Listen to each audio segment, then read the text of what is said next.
Hello, ladies and gentlemen, and welcome to the Oddities D&D. Happy New Year to everybody. Thanks for joining us for our first session in the new year. This is exciting. Before we get into the show tonight, we're going to go around and introduce all the players. We're going to start with the lovable Owlin, Fred. Oh, shit. I didn't think I was going to go first. That's my intro. Hi. I play a bird. Excellent. Across from there, we have Ari. You're one of those homosexuals, aren't you? I'm Ari. I play Asta. Yeehaw. 2025. Hey. Down from there, we have Chuck. And Pete. Hi, I'm Chuck. I play Wyatt, your human fighter, and I'm gas-powered, baby. Starry environment. And across from there, we have Xander. Hi, I don't have an intro because I've been playing too much Marvel Rivals, and my entire brain right now is just Jeff the Land Shark singing. I'm Zanzan, and I play Wesley, your sea elf bard. Excellent. All right. So, who would like to recap what happened last session? I know it's been a couple of weeks, so. I mean, it's not the biggest recap. We had Jason trying to kill us with ghost after ghost after ghost after more ghosts.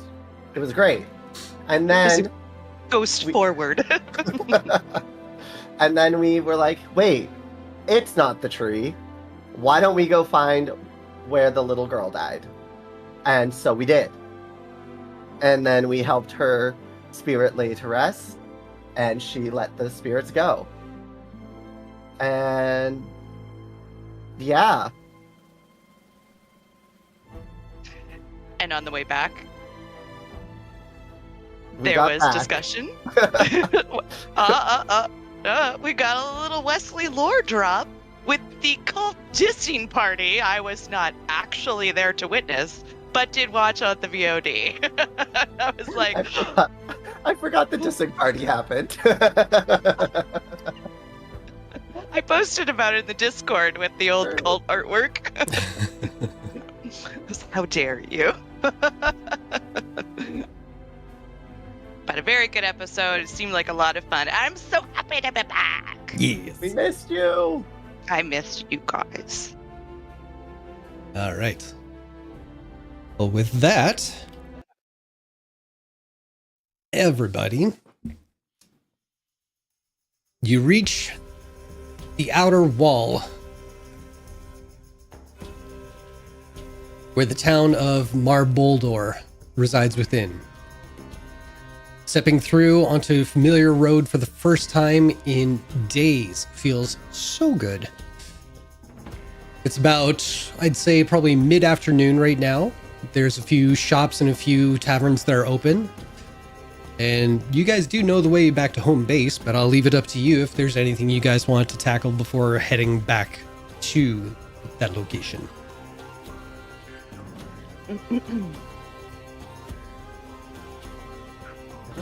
Well, it was a long trip. I reckon, wait, what time is it? Mid-afternoon. During the mid-afternoon. You know what? I usually don't imbibe this early, but I fancy a pint. Y'all want to join me? But I could really use a nice soak. Feeling very dry. I could go one for a has. pint. I mean, You one has to convinced me. moisturize from the inside out. You convinced me. I'm in. All right, a pint it is, and then we'll get you that soak. There's a stream by here, right? I could just go to the bathtub and Oh. do that. Yeah, I forgot there's like indoor plumbing at our home base. It's funny what you don't pay attention to when you haven't had something. Be going back to headquarters. And with that, I will be off to headquarters without a look behind. That was abrupt. Don't get lost. Neff, you wish to join us for an alcoholic beverage, or perhaps a bowl of milk, or just... What? Bowl of milk. Well, the beak thing. It's I figure the head size and the bowl, and then you knock it back. Neff gives you a Nope. look that's like half offended, half like what are you talking about? But she says, yes, I will join you for ale. Because we do drink ale. Or I wasn't sure about your order. not a bowl of milk. Okay. How about a bowl of ale? I'll take a bowl if it's bigger than a pitcher. I'll take a bucket. Bowls! Why bowls? I'll take a bucket. A bucket one can submerge their head in. I don't know. Whatever. You see a couple of feathers get ruffled, like literally, like, they go, like, she's trying to stay calm. But she's like, let's go. Let's go. We've been walking a lot. I think we deserve a little libation. Yeah. Get off the plane. Where's the bar? Every time, baby. Done it so much. Take us to an inn, DM. You got it. So, Wyatt, making the first suggestion for it all, knows about one location that's familiar to him. The location where he first ran into Mizara Jetta and was eventually introduced to all of you. So you head on over to the Short and Stout Tavern, where you see a few patrons kind of coming and going. You see the lunch rush has kind of died down by now. The bartender and the bartender, or not the what do you call them? The opposite of bartender, waitresses, waitresses. They're all dwarven folk, kind of goes with the name Short and Stout. And yeah, it's low lit. There's a few empty tables in the corners, or if you want to be in the open kind of area, you can choose where you want to sit. I find a booth. Sure. Easy enough. All right. You see Neff take like a whole booth to herself, like the other side of the booth, because she bird. You're going to be two-fisting bowls, so... No, she bird. She's a bird. She needs room. Amazing. So eventually, as you guys all settle into the booth, a waitress comes over to take your order. What is everybody having? Give me a just- pint of ale. Pint of ale, okay. Frosty cold ale, s'il vous plaît. Staring at Wyatt, Neff goes, "I will have a pint of ale." That sounded pointed. I was just trying to make a very clear statement that my kind doesn't drink out of bowls. Sometimes I just get a little Unless- curious about how things are done, and I Unless it's- apologize. Unless it's a soup, but like I don't think the soup is considered drinking. I think it's considered, you say, eating soup, you know, or stew. A stew is also in a bowl, but you eat stew. You don't drink a stew. You know There's what I mean? translucent math equations going on in front of Wyatt, like.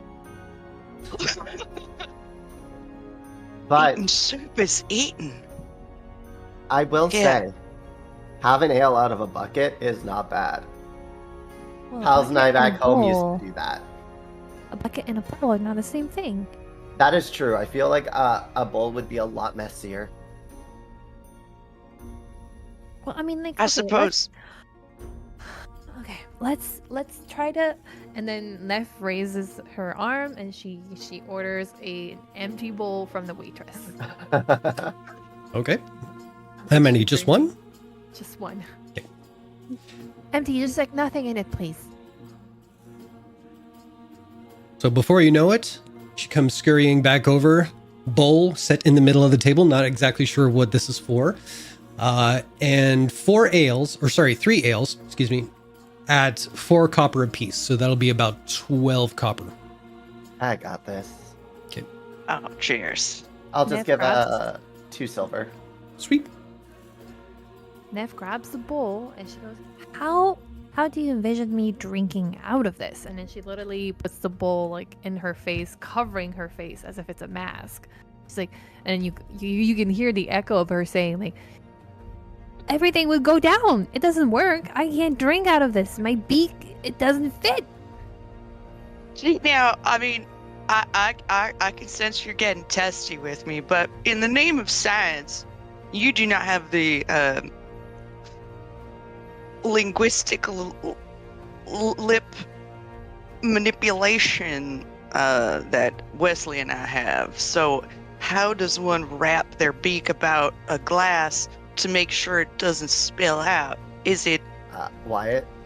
because it's like this, right? Wyatt? I open it Yeah. and then she demonstrates. She grabs her ale and then she opens her beak and she goes,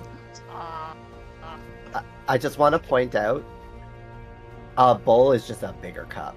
So, I think Well, if there were to be difficulties, the smaller opening would probably be easier. Thank you. Yes, exactly. Neff, is it like is Neff holding her beak open and then allowing a small trickle to drop into her mouth?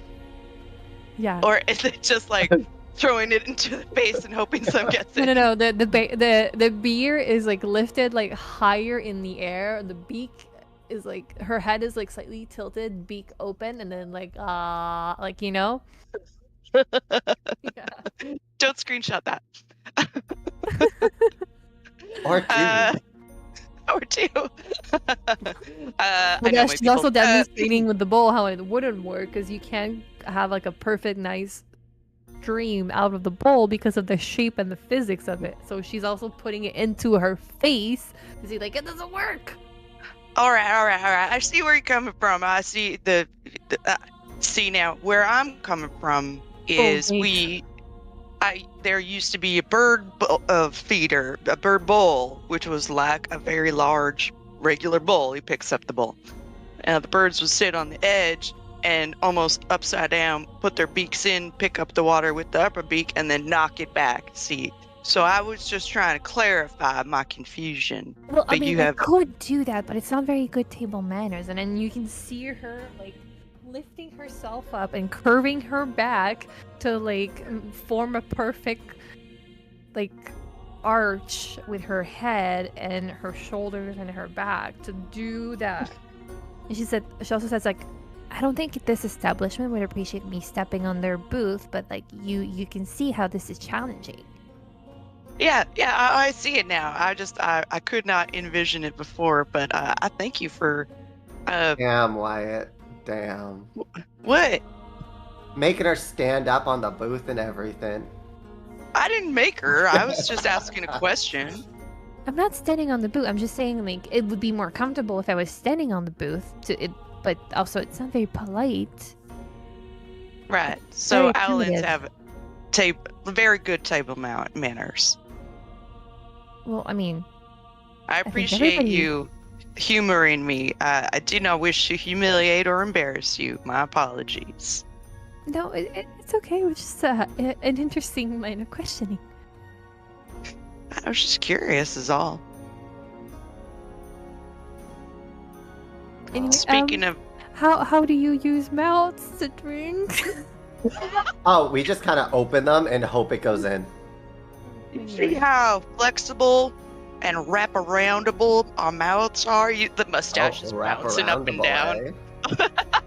And this carries on for a little while. Yeah. Exactly. Yeah. Wesley Fade to black. inserts every sexual joke physically Yeah. possible. The innuendos are coming hard and fast. Oh, they are. Full of beans. They get a bit tucked in, and when there's a lull in the conversation, Wyatt would like to bring something up. He's like, now, there was a little bit of uncomfortableness last night. I feel like might be necessary to touch on an apology that should have been made this morning. Wesley, you said you were going to. Yeah, when I have the time and it feels appropriate to invade her space, I will. All right. It's just I'll give her one. poor Asta just went straight on to the home base, and I just wanted to touch on and make sure nothing was forgotten. Perhaps Oh. she's vexed, and giving her Or- space might be appropriate. That she could just be very tired as well with everything, plus me not helping the situation. She could just want her space to breathe. All right. She could be one of those I will- introverts. I will mention that is all. I will interfere. You are both adults, and you're both capable of making Oh, your own I- decisions and chatting it out. As I said, I do fully intend to apologize. I did let my emotions get the best of me.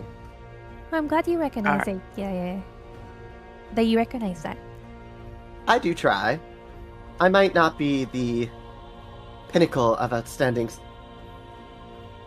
Well, Oh god.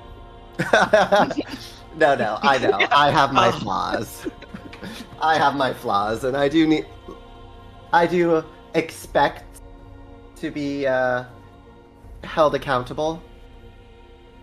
Because, well, how else do you improve? I know it's hard to improve this already, but we all have places we can improve on. The eye rolls are coming hard and fast. Oh, I think I detached my retina. Look, if you can't make jokes of a situation to keep it all light, then that's just depressing. Well, you can't laugh. You're just gonna cry. And I've done enough of that for a good long time. So I'll try my best to keep it all light. But no, I will be making sure I get a moment to apologize to her. Cheers to that. Keeping it light and sexy. That's the goal. Yeah.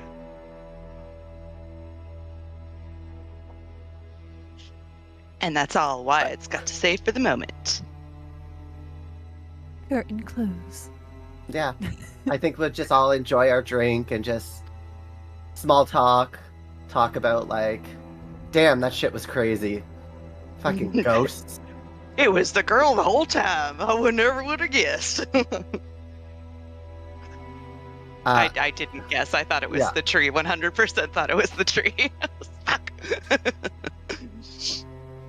So, as you guys are having your conversations, Asta, you head back over to a very familiar setting.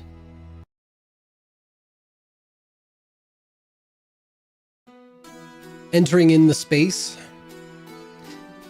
for the first time in a while, you see that there are more than a handful of customers in Timeless Trinkets, kind of eyeballing some of the eccentric kind of things that are on the shelves, like, oh dear, look at this one, and when that look at this thing kind of has like a little kind of something inside that goes, you know, they, oh shit, they kind of jump back a little bit. Other people kind of squinting at things and rattling them around, thinking like, what the fuck is this? And behind the counter, where she is supposed to be dutifully watching everything that's going on in the shop, you see a small little silver-haired woman with her head ducked into her chin, showing off like 3 double chins going on beneath there and just giving a soft little...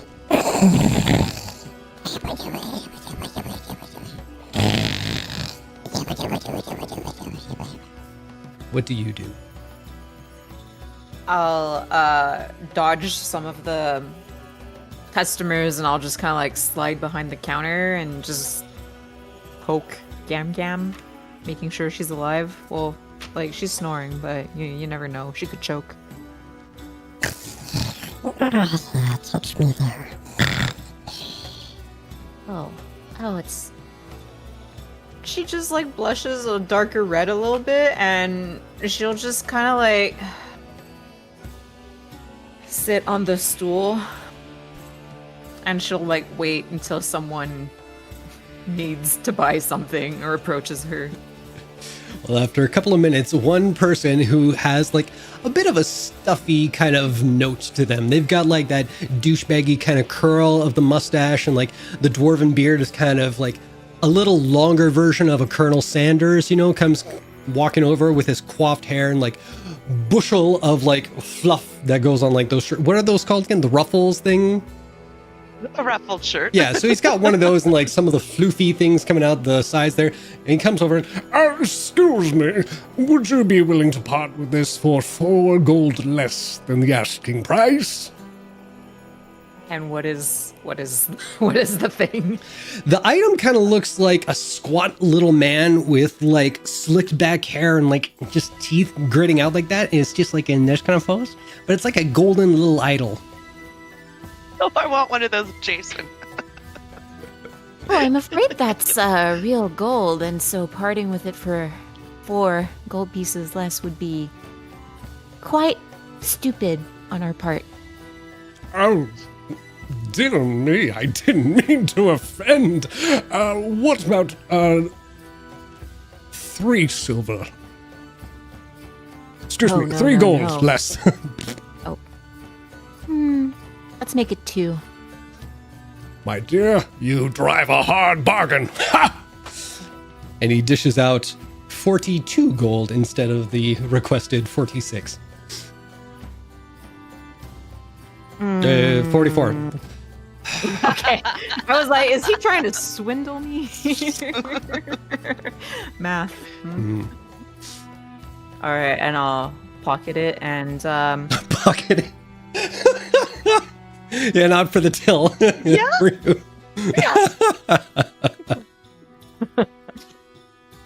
no, I'll pocket it, but I would leave a little pouch for Gam Gam. I don't trust tills. People can steal from them easily. Fair enough. So do you wait on, like, until you get to serve the rest of the customers as well? I'll wait until Gam Gam wakes up, Okay. which, yeah, I'm aware might take a while, but, you know, she seems like she's having a great dream, so. All right. Well, if you leave her to it, by this time the rest of the crew would come back. She's still asleep. You have cleared the room, and you know what? Roll a d4 for me.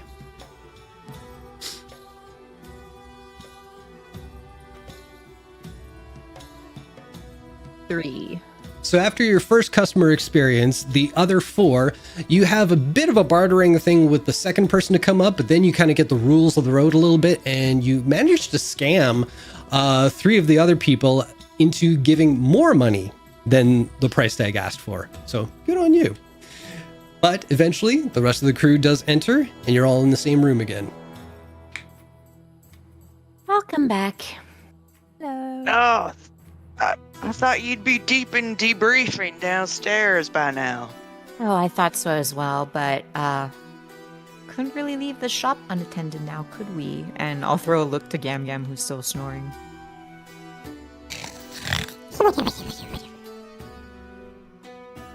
Yeah, that's It's okay. I've had some help, And you, like, if you turn, I would have cast Unseen Servants, so you guys would see, like, floating shop articles in the background and, like, a broomstick going while Asta has her grimoire propped up before her. Hey, Asta, I don't want to. I'm always a little afraid of waking the elderly, just in case, you know. Could you? I know you can make sounds when there is no sound, like a magic sound. Maybe do something like a trinket falling and breaking. Maybe that will wake her up. Let's see. I would wave my hand and let's say, like, the sound of heavy thunder would blast through the shop. Okay. Like, kind of like those, you know, like cheesy horror film, like, Yeah, stock like sounds. the crack of thunder. Exactly. So you throw out that big thunder crack of doom, and you see Gam Gam kind of like start a little bit, and her arms flail for a millisecond before she slices across behind the desk that she's sitting behind, and all of you immediately fly to the ceiling and are forced against the back of it. I'd like everybody to roll 2d6. Oh, yelp. right. That's hilarious. Ugh.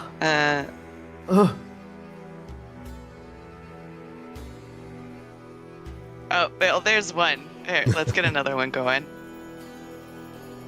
And there, okay, 4. I rolled the wrong thing. Sorry. Oh. Me too. Ignore the numbers on the side. It was a 4 total. All right.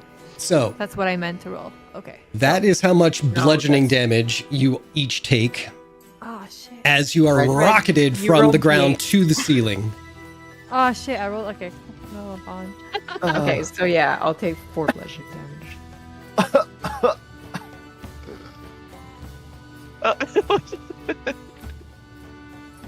All right. So at that point, you see Gam Gam kind of padding along the top of the desk, and she finally finds her half moon spectacles, puts them on the end of her nose, looks around, and then looks up. Oh, so sorry. I didn't realize it was you. Oh, hold on 1 second. Which fucking one did I push? Okay, let's try this. And you see her flick something behind the counter, and fireballs shoot out the front of the desk and hit the rear door. Everything is blackened and ablaze right now. Ah, damn it, not that one. Hold on 1 second. Let's try this one. She's gonna kill us. And as soon as you say that, gravity reverts and you guys fall back down. But I'll say you can make dexterity saving throw. You got to beat a 15. Oh my god. Okay, never wake up wake up a Gam Gam. Yeah, with the lightning crack. Ouch. Oh, oh no. Oh my gosh. 25. All right. So Wesley, you 3-point landing. Yes, exactly. Everybody else, another 2d6 of forced bludgeoning damage, please. Everyone lands, and wait, who here has seen Loki? Yeah. No, you know how constantly he's always like Yeah. whipping his hair every time? That like Wesley lands and does the dramatic hair whip. Yeah. Oh shit. I'm cocked. I literally have 1 HP. No, that can't be. You Wait, had a long I- rest and everything. There was I had to give myself a long rest. Yeah. Oh, I didn't know we long rested. Okay.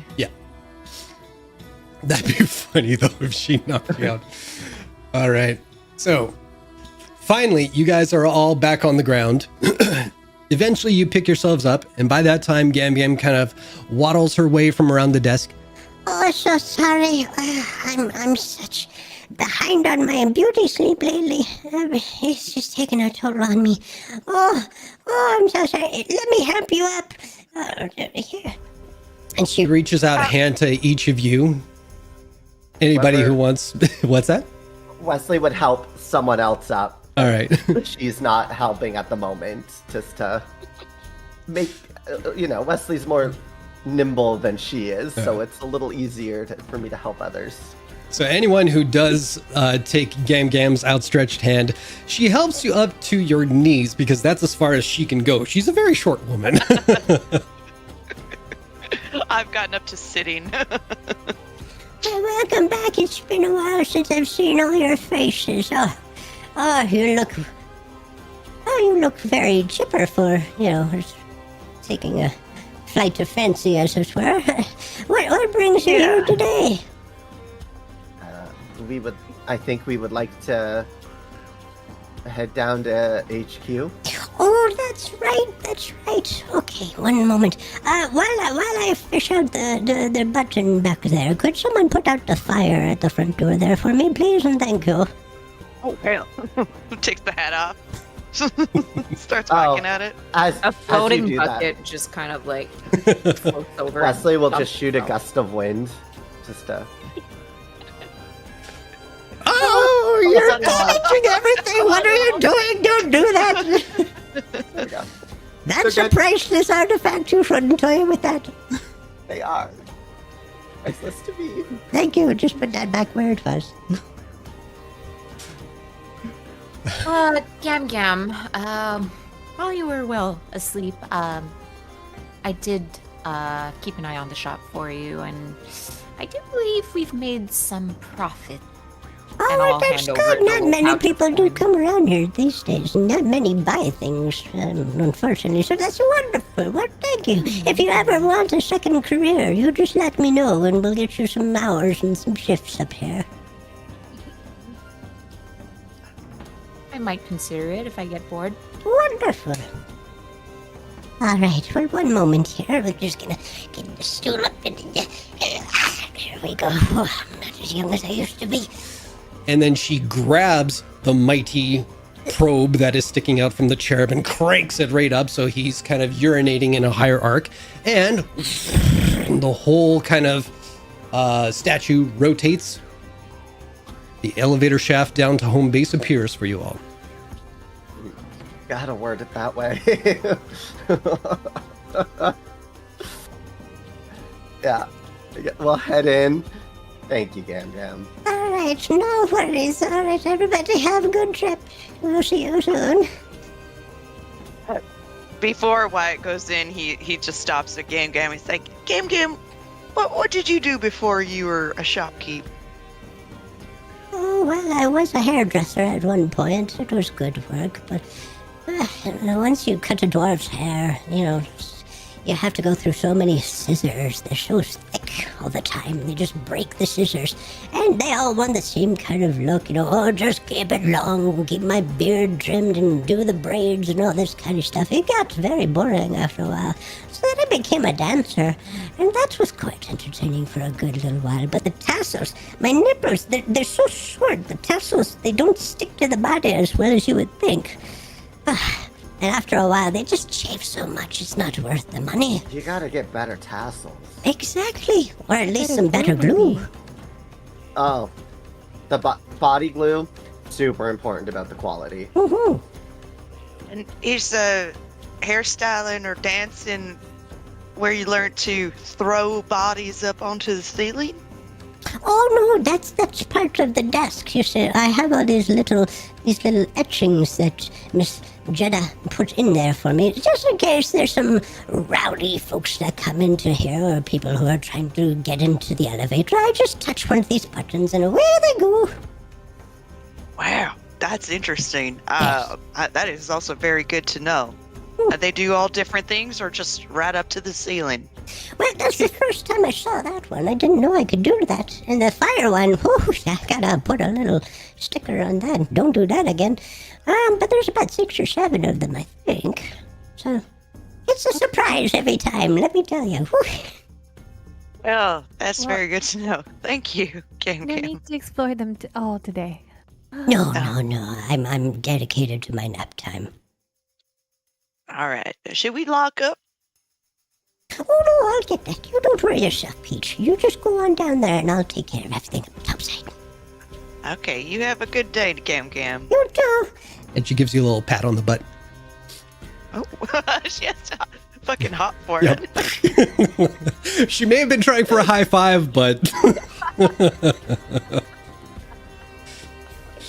So with that... Or scary, the Gam Gam or her desk. You never know. Gam Gam in charge of her desk. I think is the most frightening thing. That gnome touched my rear end. It's not the first time, is it? Is It's not. I thought... Oh. he just goes into the elevator and just waits. Wyatt, you really need to expand your experience with those who are different than you. You never I'm know trying. what somebody might help you learn. I learned how Allens drink out of cups today. That's pretty good. That is a much more innocent take about what I said, but you know what? That is true.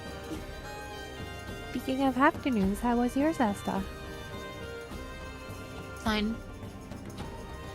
That's good. Thick, uncomfortable silence on the ride hotel. Clink, clink, clink. Clink, clink, clink.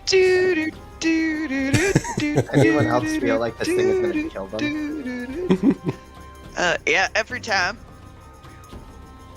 Glad I'm not the only one. Jesus, it sounds horrible.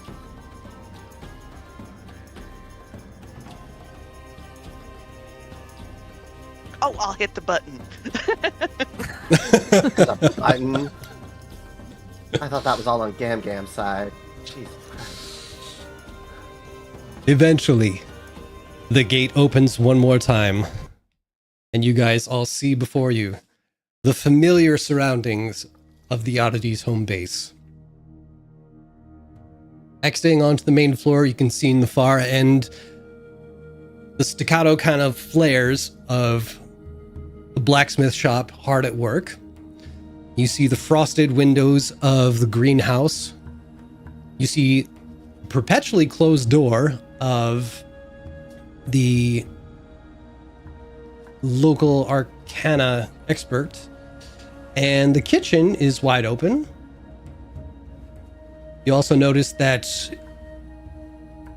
You don't see Pendleton in his library or at his desk at the moment, so he might be somewhere in the stacks there. And you don't see Mazzara anywhere. But right now, free roam for anybody who wants it. If you don't mind, I will. I do for some praying time. So. I need a good. Bye. I need a good soak. I am dry. My skin's cracking. I will talk to you all after I. Yeah. Bye. And I will run off to my room because that's where the bath is. Wyatt goes into the dining area to make himself a little snack.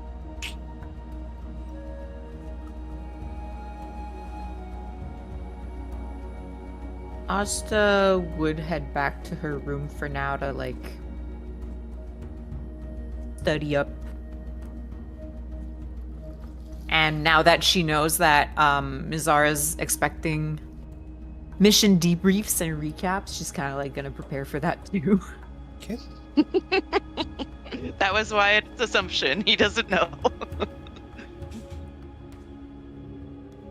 After he makes his snack, there is like a meeting area, correct? Yeah, that's Like the one thing where- that's where- kind of similar to the image on the screen there, where there's like a central table in the middle of the room, and there are 3 floating globes in the center there representing Exandria and its 2 moons. Just to kind of have like an actual like localized clock in the room. Wyatt will whip up a pot of coffee and maybe some tea and sort of whatever he can, kind of like a cracker, Danishes, biscuits, that kind of thing, and just toss it all onto a tray. Sure. And just go basically set the table. Mm. And he sits there quietly with his firearm in front of him and just like is methodically going over each piece. He takes a bit of his shirt and is like cleaning it off. And he's like thinking and just quietly kind of waiting for people to converge back here. If no one does, that's on him. He wasn't really expecting it, but he's there. So you're cleaning your weapon at the kitchen table, am I right? It's not the kitchen table, at the meeting table. Okay. He's brought like cups and stuff, so if anyone joins him for a meeting, That's the part I was there missing. will be food or like little nibbles and coffee and stuff. It's not professionally laid out. It's just sort of haphazard. No worries, no worries. Wesley would soak for about 20 minutes, give or take, and then would, head down, probably shirtless, soaked hair, not in the little braid, towel in hand, just kind of scrubbing his hair just to dry it and stuff. So I don't know if anyone would want to do anything in that time, but in about 20 minutes, that's when Wesley would head down. Okay. Neff? Neff finds the chapel that she used last time and again set up her little altar and prays for a little bit. And after she undoes her little altar with the little pictures, and she joins the others back. Sweet. Asta. Yeah, Asta just really like prepares for the debrief and then fiddles with her little orb, ponders the orb, if you will, for a while back in her room. And then, like, when she guesstimates that enough time has passed, she would go back to meet the others. Excellent. So, once you've all kind of congregated in the middle, any discussions before you search out for Mazzara? Wesley would just kind of be there like, is it inappropriate that I'm shirtless right now? Yes, Inappropriate but awkward, that's for sure. I don't think it's appropriate. still drying his hair, like, huh. Maybe you want to take a few minutes and get dressed? I'll just cast Minor Illusion and just put like a sensor bar up.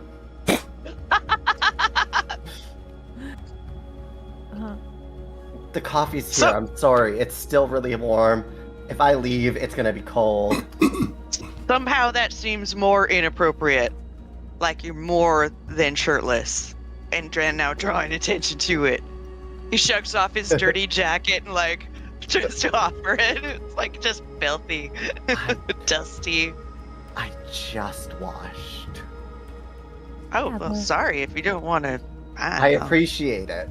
If we're gonna be What? having a meeting and a debrief with our superiors, I'm not sure. It might just be appropriate to put a shirt on. Yeah. Our employer, in a way. So my last employer was my mom, and when we'd go into the ocean, I would just be in a swimsuit. So I don't. They You know make what? suits for swimming? Well, it's just mostly a lighter material than like normal pants material.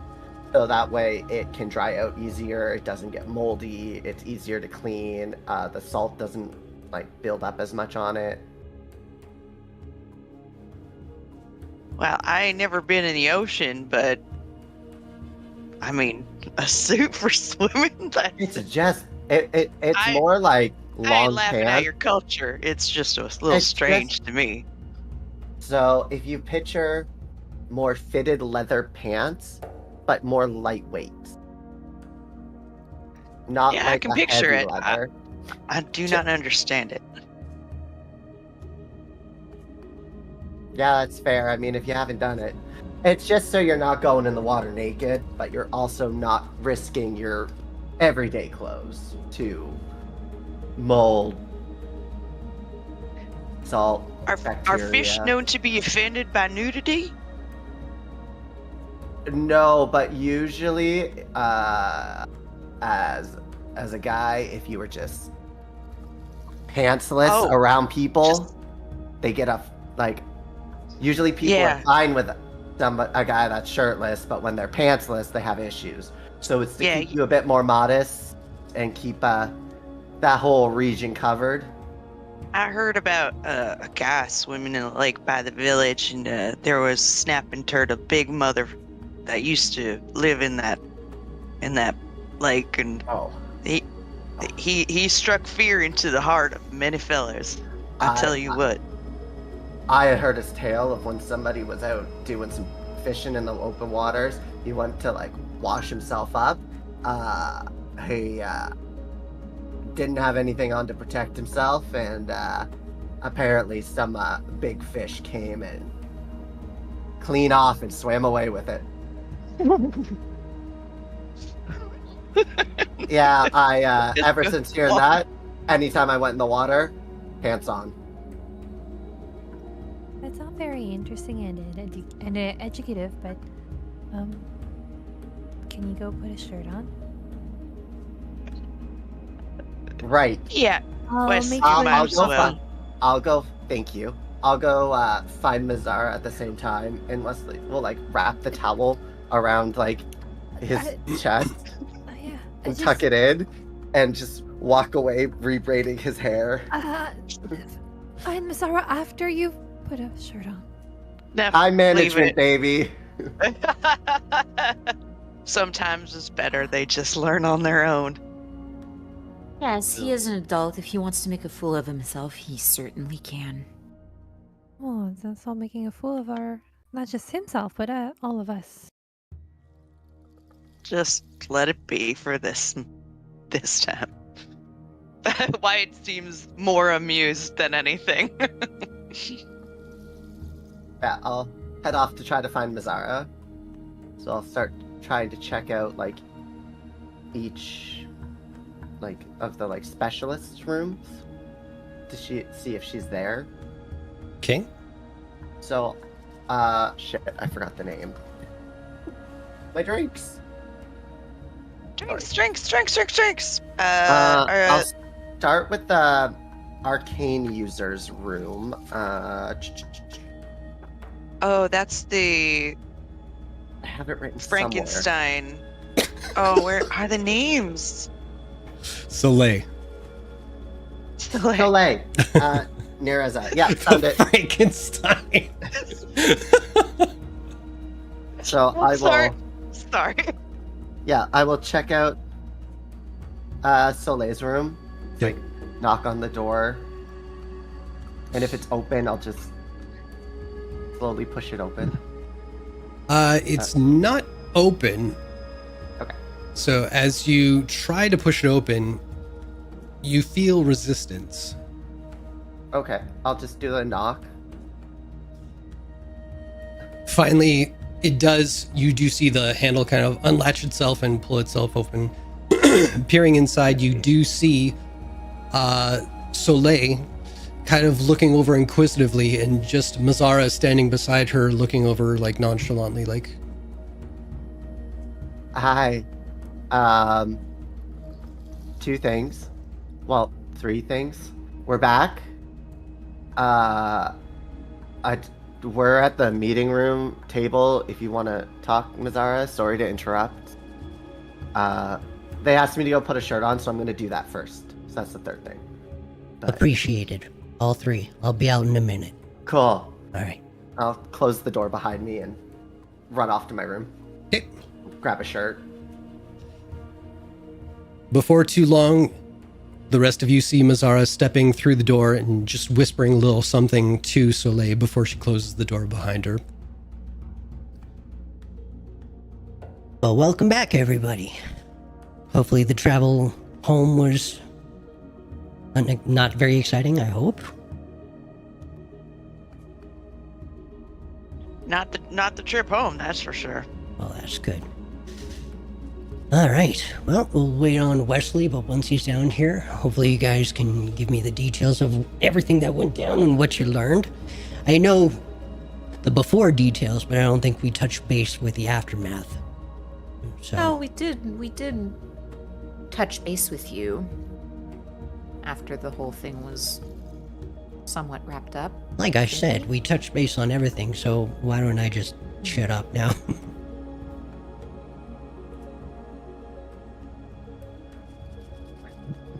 Wesley will Whimpering. come Good down the job. stairs, but like trip on the last 2 stairs and just try to just be quiet and to not interrupt any conversation that might not be or that might be happening. And then you just hear the boom.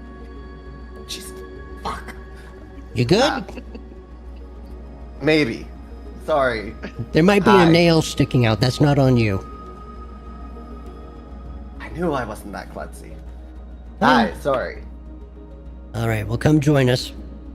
I'll sit down next to Neff and like slowly reach over to the fresher coffee and try to like be as little of a disturbance as possible, but just dragging it across the table. Hear the So, ceramic as I was mug saying- and the wooden table. Sorry.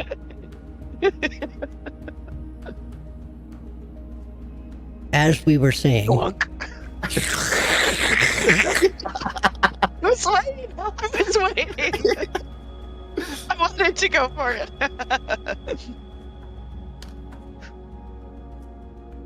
Sorry. Asta, you were saying burp, just the loudest fucking out of nowhere burp. Come on. That wasn't me. That was Wyatt. Don't be. Asta, Anywho, as you were saying, That we did touch base before leaving town. well, let's have a refresher here. How about that? Okay. Well, I have too many fucking notebooks with this campaign going on. Where is the fucking last session? Asta says all of this in character. Well, So, yeah, I'll just, I can't understand my own handwriting. Apologies. So yeah, I would recap the way that combat ended and how when we went to investigate, I haven't specified it. Was it it was one of the homes, the mom's The mom's home. Yeah. We found a child there, and we pretty much like convinced her to let the spirits of the people of the town go and put her to rest at the same occasion. Wesley would add in that Neff really helped when he was trying to do it, because I remember the roles. But because of Neff, she really helped with the child. Just to be like, I'm just saying, she did that. I thought I had it handled, but like, she did that. And then would let us to continue. Neff, what exactly did you say? I just comforted her. Guided her through to the other side. I think that's poor little girl really sure was tortured. So she tortured others. She just needed a little bit of comfort. I tried to help her with music, with a song that's quite dear to me, and it seemed to help a lot, but the way Neff spoke to her,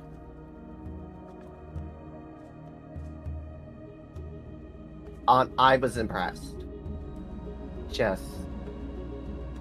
I mean, everyone did great during this, but when it came to the talking to the child, the way Neff just soothed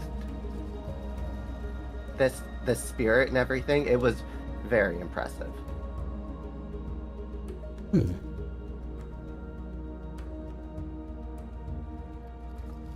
Oh, thank you. I don't want to take anything away from everyone, because during the fight, Asta and Wyatt really saved our asses a lot during it. Like, I genuinely feel everyone did way better as a team and as individuals this time around than we did last time around. That's for sure.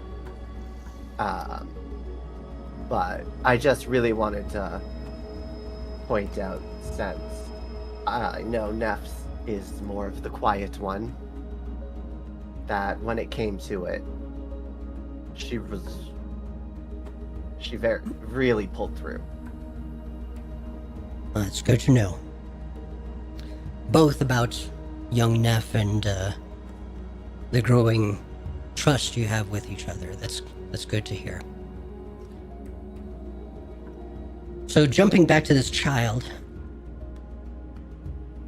I just want to confirm, just so I'm not misunderstood, this was a spirit as well, yes? Yeah.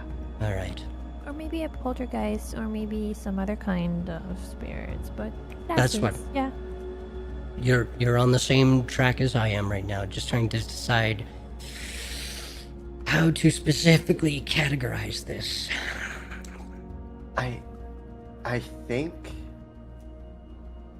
An entity. yeah, the way this... I mean, I don't know much about spirits and death and everything, but it almost felt like this child's anger to how the city or the townsfolks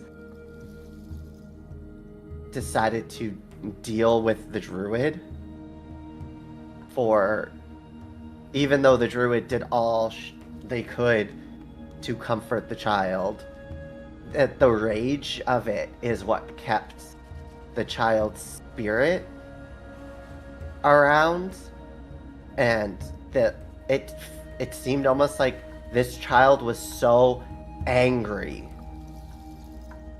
that it affected the entire town. A child. I have never heard of powers like that from a kid. Well, do consider that it's not necessarily the child, but the spirit, the energy, the residual remains that could hold such power. I mean, we've come across entities in our time at the Oddities here where vengeance is a very powerful tool that could last beyond our living years. People have come back from the dead just on the strength of their rage and their vengeance. It's not something to seek, because ultimately you become something of a damned creature. So yes, the size doesn't necessarily matter. The age doesn't necessarily matter. If the hurt or the pain is so overwhelming, it could keep someone grounded to this realm when they should go on to the afterlife. Definitely. There's a great amount of pain in this place. And that pain could fester, as it manifested itself in this town, apparently. That's likely what happened. Hmm. Crazy. Now, what of this individual that you met in the forest there? The druid? Yes. They are, what is it, a skinwalker? A skinwalker? Halen Ramgard, was that their I actual believe- name, or was that just the personage they were taking? I believe that was the person. So you would Not Yes, that was the personage. And I'll lay on the table the braid of hair with the vial of blood and the talisman they gave us. And Mizara will take them and kind of inspect them, looking them over. They were wrongly accused of being the cause and the root of the village trouble, and many came, Hmm. cause Well, I them believe it trouble. was her persecution that led to the entire events that happened in the village. Yeah, Oh, also 100%. that part, and then the persecution that followed after, just, I see. as a result of the loop of the village.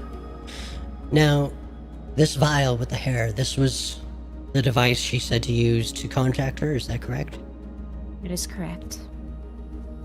It's all I right, tried I'll- returning it once our business in the town was concluded, but she did return it with Vesper.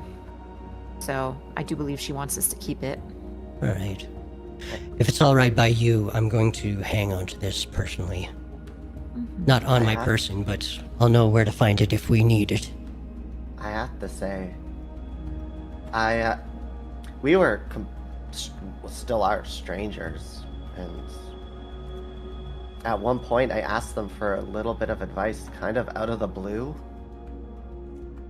and they just, first of all, were very wise, and gave the wisdom so freely. And I feel like they try to give this impression that they do genuinely just want to be alone. But, and I'm not saying go bug them, but they really are just they seem like a really good person. Hmm. Like, I know I've heard horror stories about skinwalkers, and I'm sure everyone has, but I genuinely think they're really cool. And I think, yeah, I just think that they're cool. Well, I'll make a note of that. This particular individual is really cool. Well, and not just cool, but compassionate. Nev starts And- giggling a little bit, and she said, "Can you tell us if you think that they're cool? I'm not sure." You know, I think they're really neat, Neff. Like, real neat. Neff, make a perception Real- check. Real swell. That's a swell gal. Perception.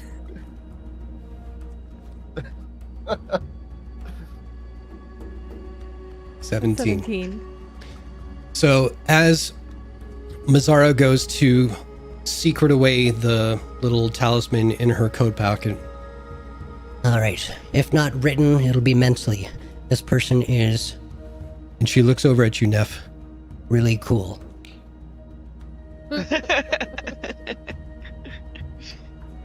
I just, Uh,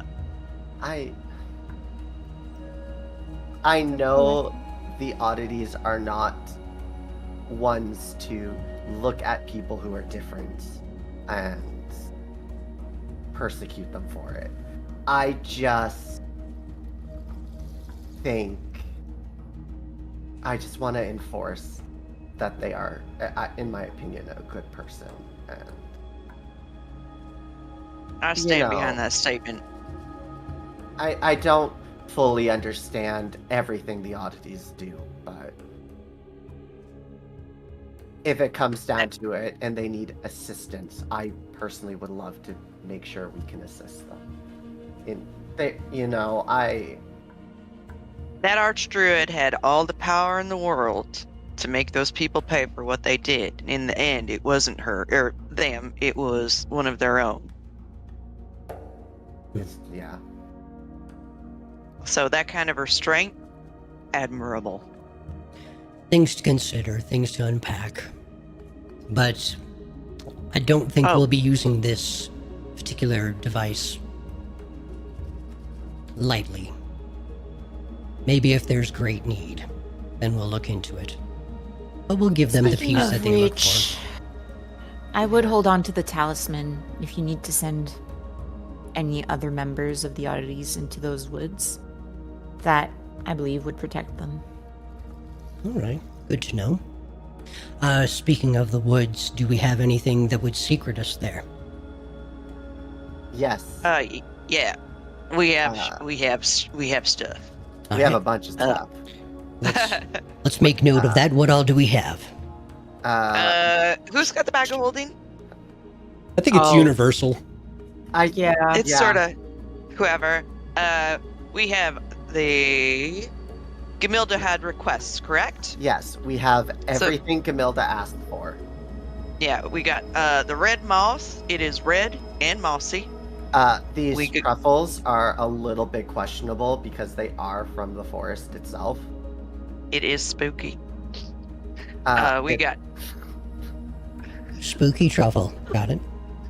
spooky truffle. it is what we wrote. But Go we ahead. also have, on our way there, we have a whole bunch of shit. Honestly, Crocus. We got will-o-wisp. We got some blood and teeth and secretions from the was it the albino death weasel? Yep. The We what? got the blood, the fur, the paw. It was a this great big time. fuck off weasel. Pardon my French, but it was big. It was bigger than your ordinary weasel. What was it? What'd you say? Weasel about this big? Yeah, this fucker was 8 feet tall. Standing up. It stood up. It was wild and crazy. I mean, Uh, not to steal a page out of Wesley's book, but an albino death weasel sounds fucking cool. It does sound cool though. it was But when very it's in cool. your face, I mean, that's the Not name of so my cover cool. band. The death weasel was en route out to the town, correct? If you got me, no, believe I so. believe we decided to take a break, a nice rest on top of its nest. Right. So we do have roots from that fight, where we did camp. We got soil from the center of town, and right. we got. It was the brick or the soil. I think we talked about the brick not being old enough. No, I believe we got bricks from the Archdruids. We some got from the Archdruids. tree bark from That's the it. Archdude. That's Yeah. it. And then the talisman and the blood vial braid thing. And then Bob's your uncle. Well, thinking of what you told me about traversing the forest, it might be a good idea that we have a sample that could take us right to this archdruid's doorstep if need be. But seeing that she is the skinwalker. Honestly, I'm using they because you never know what appearance they may take. Very it's just true. a little easier. Very true. So they may have something that protects against magical entry. So if need be, we have the talisman. But first option could be just to teleport right into there. If not, we have the sample from the town, and we know the direction to go to the forest. If we this need to go tree to bark her. is from this one right here. Yes. This one is from their cottage. Oh, all right. So keep those two Yeah. separate. I didn't think we would be popping in and out of there often, but you never know when you might need to head out there. So we thought, might as well have a little some, especially since it didn't disturb anything. Because honestly, as great as they are, I was still a little scared of them. I genuinely felt like she could just, and I'd be gone.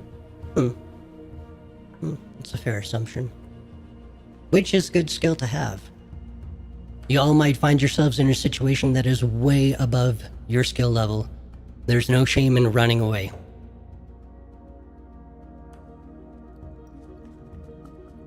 Fair. Aside from that, the one thing I will say is all the samples that you collected on behalf of Camilda, I'd say take those to her. She would know best what to do with them. And she may have a few insights for you all in your absence. So, might want to head there when you're all comfortable.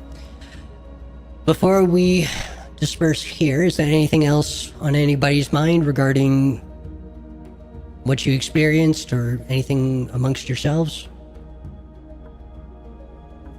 Wyatt's already getting up. Oh, I think that covers everything. Very well. All right, well, I'm going to take these notes over to Pendleton. We'll log them into your files, and we'll see you at dinner time, I guess. Thank you. You're welcome. Thanks for having us. Glad you're home. Thanks for letting me have you. That sounds weird. A little bit. I think I lost a cool point in Wesley's eyes. I'm gonna go now. I gotta talk to HR. Neff? Zara, do you mind if I tag along for a little bit? I'd like to discuss something with you. By all means.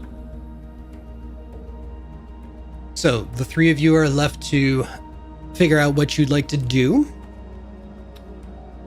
What's the group consensus? If nobody has any use of Wesley, he's going to take his slightly cleaner gun You mean over Wyatt? to Wyatt? Wyatt. The W's, boys. Damn it.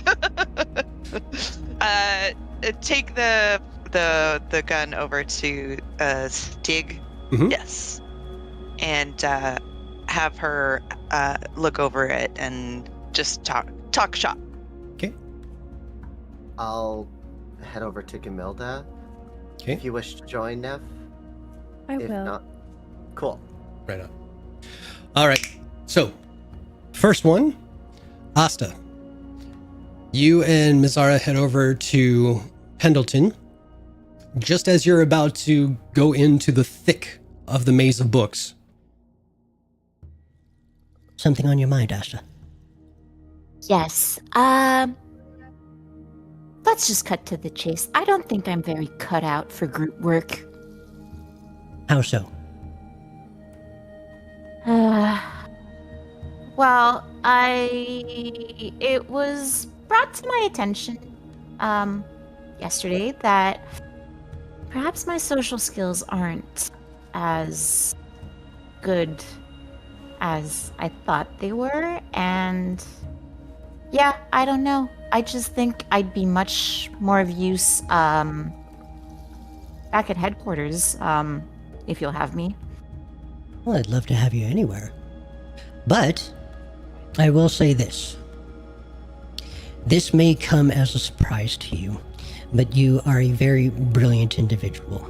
Oh, I know that. How often do you flaunt that to everyone else? Well, a lot, I suppose. I just never really realized it. I just thought, it's the one thing I have, so I'll just make use of it as much as I can. Well, there's making use of it and then throwing it in people's faces. Maybe not intentionally, but we all have our mannerisms and the way we present ourselves, and it's no shock that some things can rub people the wrong way. Yeah, I realize that, which is why I'm asking you to take me out of the party and I work here instead.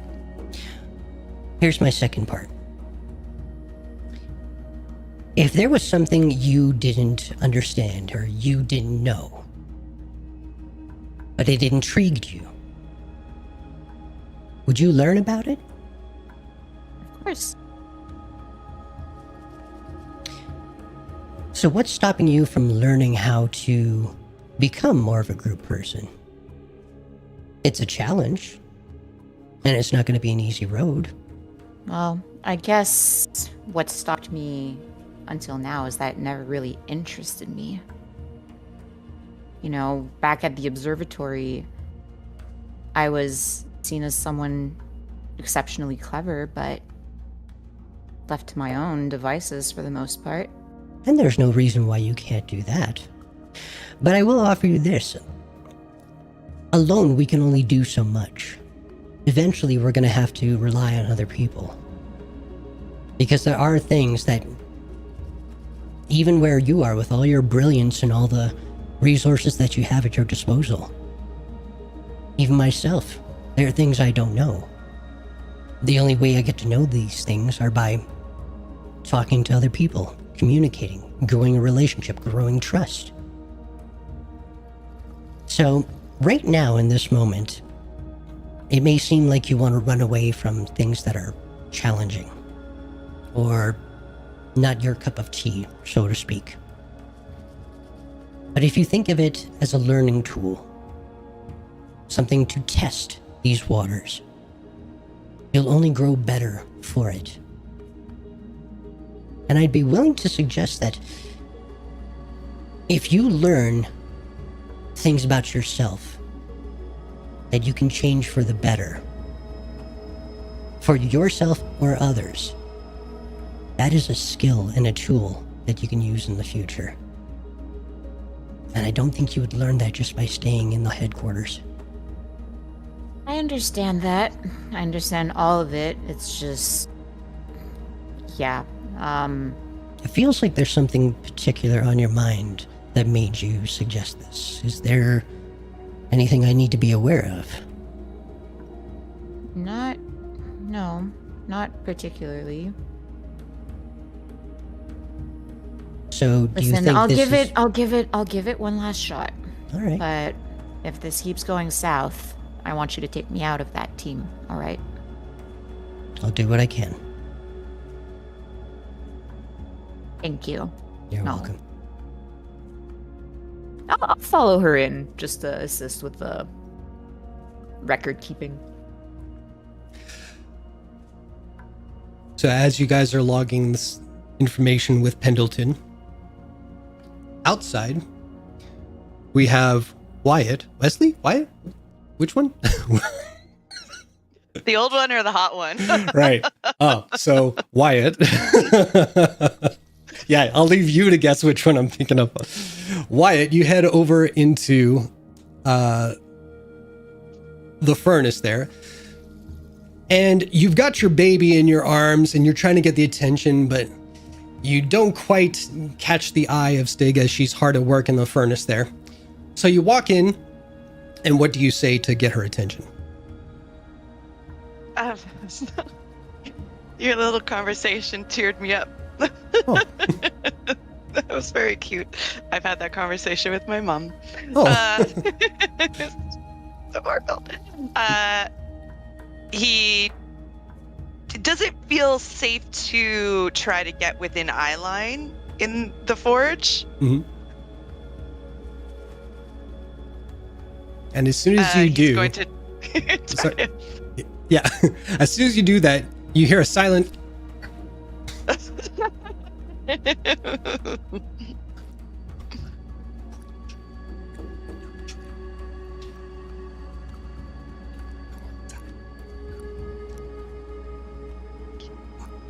Go.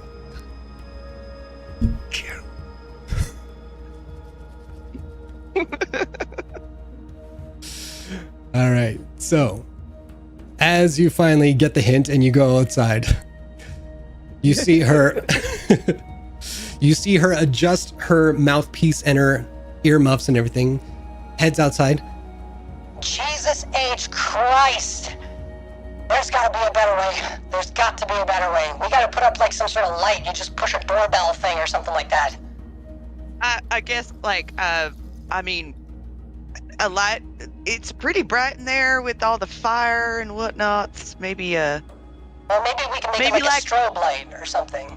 or like some sort of swinging arm. Like, if you get mail, it shows Oh. that there's mail at the door.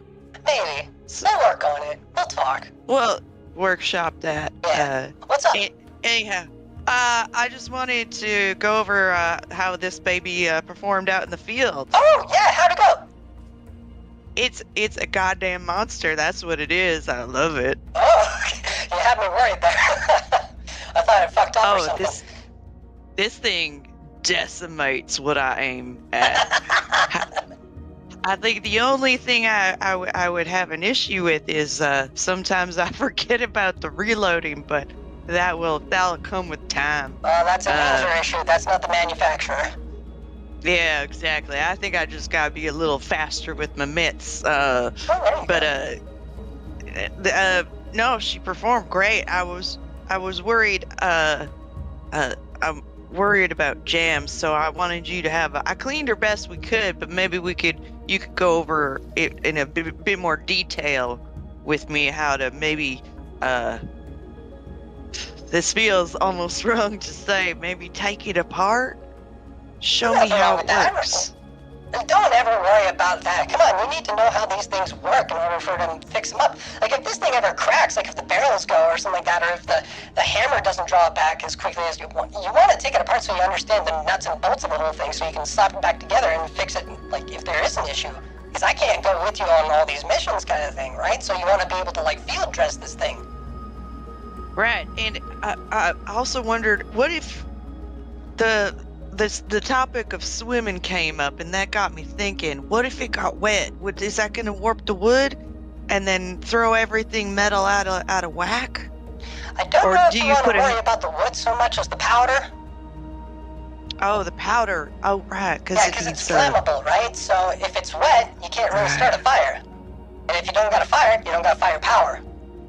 Right, yeah, okay, I see what you mean. All right, this What are you baby storing your can't get ammunition wet. in? And he just takes off like a random pouch off of his belt. It's just Okay, baller. okay, come with me for a second. Yeah, all right. And they lead you back inside to the armory there. And you see Stig pull down sort of like, you know, one of those lung-shaped kind of, or stomach-shaped flasks that have like the metal kind of top to it, and you just kind of like pop it off. She gives you one of those and says, motions head back outside. So, okay, this is a bit bulky and it's a bit larger, but if you hold it or holster it underneath your arm, you probably won't notice it as much. If it's like dangling and swinging all over the place, it's just going to keep bopping into you. So have it tight underneath your arm there. It can also use as like a resting kind of pouch, so you're not arm right on there. It might help with your shoulder issues as well, having like that bit of a pillow underneath there. But essentially, you take this top off, which is waterproof. It screws on, screws off. It's got a bit of cork inside. Water's not going to get in there. And then it's got a bit of a funnel, so you can actually pour into your barrel there, load it up. Bob's your uncle. Wow, yeah, you say Bob's your uncle too. I was wondering if that was just a regional thing, but apparently not. I'm gonna say I started the trend. Well, congratulations. Thank you. I use it often. I am famous.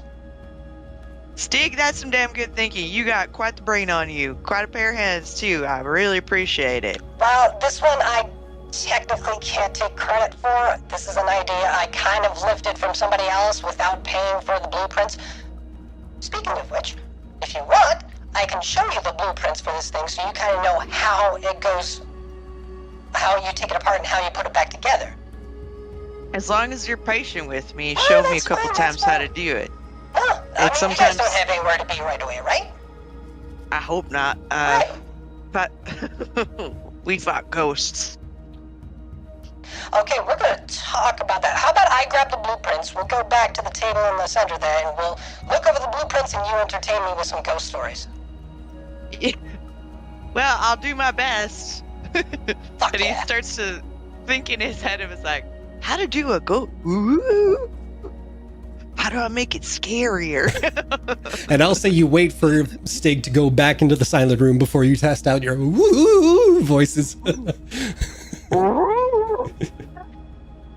So, you guys are going to congregate over some blueprints. That takes us to Wesley and Neff. There we go. Hey! Both of Hello. you head into the green room. And as soon as you cross the threshold, it's just like this welcoming moisture that just kind of dapples your skin and your feathers in a way that is very soothing, almost like walking into the steam of a hot spring. And the smells and the aromas of all the flowers and the vegetables and fruits that are growing within this place, it's just a cornucopia of delicious up your nostrils. And somewhere about halfway into it, you do see the familiar figure of a dwarven woman kind of kneeling down and kind of tending to a very small plant. What would you guys like to do? Wesley would walk up front and Oh, good through tight. Oh, hi. Hi. We're back. Welcome back. Hold on. Oh, I think I was down there too long. My knees kind of hurt. Oh, there's a little puppy. Hello. Sorry. Hi. Okay. Oh, you're back. Oh, I gave you a list. Oh, did you bring me things? We have everything, but I will say, the truffles kind of came from a spooky forest, so you know I don't know if they're affected by it at all or not, but Okay. Well, just- that's good to know. just letting you know. Yeah, I'll wear my gloves and I'll put a mask on. That's good to know. All right. Yeah, Well, let's see what you got. I'll pull the bag out and place it down. We got the red moss, we got truffles, we found a bunch of the crocus and a bunch of the will-o-wisp, and we have teeth and blood and yeah. So you see she gets 4 large bowls and puts each one into like different containers. Notices how much you got of the last 2 ingredients and gets 2 more bowls out just to make sure that they're even that way. Oh, this is wonderful. Okay. Put cheesecloth over that one. Let that breathe a little bit. Maybe push that. We'll take the weird one and just put it over here for a second. Ah, this is great. Whew, I'm excited. So these are works in progress. I don't know exactly what I'm going to do with these. I have to kind of do a little bit of digging and see if what I have in mind could actually work. So I'm not going to say what until it's done. That way I don't get your hopes up. But Yeah, no problem. this is going to be fun. Thank you. Happy This to is help. great.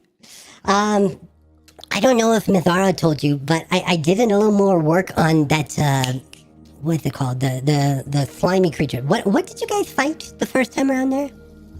It's fleshy. Oh. God, I don't even know what they are. Those You know what I'm like talking about. amalgamations of Yeah. the victims and whatever. Yeah, so you guys got me a blood sample, or what we thought was blood. And at first, I said it's not blood because it doesn't match like usual what blood things do. So, you know what, Neff, would you be okay if I took like a little bit of blood from you just to show you what I mean? I think she's a little daydreaming, so here, I'm gonna extend my hand. Oh, well, thank you. So, Gamilda takes a little bit of a needle and pulls out a little thin thread that's in the middle there, kind of like a thin little bird feather. And you see your blood kind of fill into like a bowl. And after a while, she'll take a little cotton ball, place it there, take out the needle. Okay, you just want to hold that cotton ball there for about 2 minutes or so and keep your arm up, okay? Carefully, she pours the blood into a vial and puts a cork stopper in it. You see her then affix it to a thread and just gives it a bit of a twirl. And you see this vial on a thread spin up, spin up, spin, spin, spin, like to hummingbird speeds. It's just in the middle of the air. It is attached to something, but it's kind of like a centrifuge, if you will. So after a few minutes of that, you could take the cotton ball off. You're okay now. And finally, the vial slows down enough that she can take it back. All right, now look at this. So that's your blood, all right? And you can see that it's all separated. So if you've ever had like a really fancy cocktail and they do it all weird so that it looks like it's a rainbow color, that's because at the bottom it's the heaviest liquid and at the top it's the lightest liquid, so they can sit on top of each other. So here, we see that at the bottom, there's all your red cells. And in the middle, if you look really, really close, you can see a thin layer, and that's your white cells. That's what keeps you healthy. And then all the clear junk on top, that's just the stuff that makes it liquidy and sticky and sends it through your stream. So that's normal. Now, most creatures, sometimes they have more white blood cells, sometimes they have less. It just depends. So if you ever want to categorized like, oh, who does this blood belong to? You can take a sample, do this, and by how much white they have in their blood, you can tell, because some creatures are resistant to some effects, some are less resistant to effects. So that kind of indicates like who you're talking to. Alright, so there's that. I froze this. This was the sample of blood that you got me from the creatures. Look at that. Make I want to say perception, but I'm gonna say investigation check.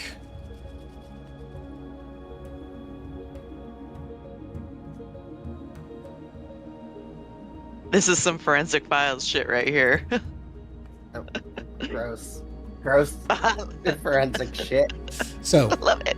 what you see is the same kind of 3-color pattern there. You see the liquid stuff on top, frozen right now. You see on the bottom a small amount of very dark purple blackish collection of cells and a huge whopping chunk of white blood cells. So, the stuff on the bottom is what's red in your body. And the reason it's red is because it's taking all the things that your body needs and transporting it through your body. These ones are spent. So that means this stuff that's coloring all its blood, it's got nothing. It's not feeding it anything. So there are no nutrients, there's nothing good about these cells. So why they're there, I'm not too sure. But it's insane. No creature that I have ever come across has that many white blood cells. This thing could be immune to everything. I mean, I think a few of us believe that these creatures are created by someone. Well, that could be. I mean, it would So, go with like the unnatural kind of composition. I mean, we've never really come across something like this, right? So, yeah, it could be man-made, but it seems sloppy. Wesley will, let me see, create like a minor illusion of what one of them looked like, just a small little one. It's like, Yeah, these really didn't look natural. You can see here there's literally the victim's face, but it's not where its face was. And like it looks like, I thought it was almost like someone's puppet. Hmm. Yeah, it looks like it's almost guessing as to where things go, right? Because like Yeah. that's a foot in its ribs. Yeah, it is really, it was not a nice thing to look at, for one, but also like I don't know. Honestly, for trying to figure stuff like this out, I'd talk to Asta. Yeah. She probably has more of an idea about anything like this. I'm not well studied on books or anything. But I'll just get rid of it. I don't think these are a natural being at all. Hmm. Well, okay. Well, if you want to mention it to Asta and see if she wants to talk about it, we'll leave it at that. But yeah, I'll get to work on all these other things here. I like homework. Is there anything else you guys need from me, or? No, I don't believe so. I believe we were just here to drop these off. Oh, okay. Well, it's getting close to dinner time, so if you guys want, I'll head out there when I'm all done here, and yeah, mention it to Asa. I don't want to bug her if it's gonna be too much. You know, I kind of get into like my zone, and then I just kind of can't shut up about my stuff here. So yeah, just maybe forewarn her. I don't want to like surprise her or anything like that. So, you know. Will do. Okay, I'll be back later. Okay, bye bye. Ciao. Head off. You bet. So as you head out, you see Wyatt bent over with Stig, like digging right into the barrel of his gun as if he's trying to get that one screw that never comes out, and you don't have the right tool to fucking get it because you lost it with the other Allen keys, and god damn it! And with that, we're going to go to our bathroom break. All right, ladies and gentlemen, thank you so much for tuning in so far to the show. So glad you're all out here. And we've got a surprise for you all. For the first time ever on this stream, we are going to go to break, and you are going to see, of course, the lovely emotes that Nicola Nora has created for all our lovely subscribers on Twitch. But you are in for a treat. You get to see the first fan art of this campaign, created by Chuck you keep Monty. saying fan. I'm Is it the not? official artist. I say fan art to encourage others out there who are artists as well. If you have art, if you want to take a crack at anything, do not hesitate, and you can send it to us and we will include it and we will credit you. That is why I call it fan art, not to discourage or discredit our lovely Chuck Monty. But yes, this is the art reel you have been waiting for. Campaign 2 by Chuck Monty. We will see you back here in 10 minutes. Bye-bye. Bye.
Welcome back, ladies and gentlemen.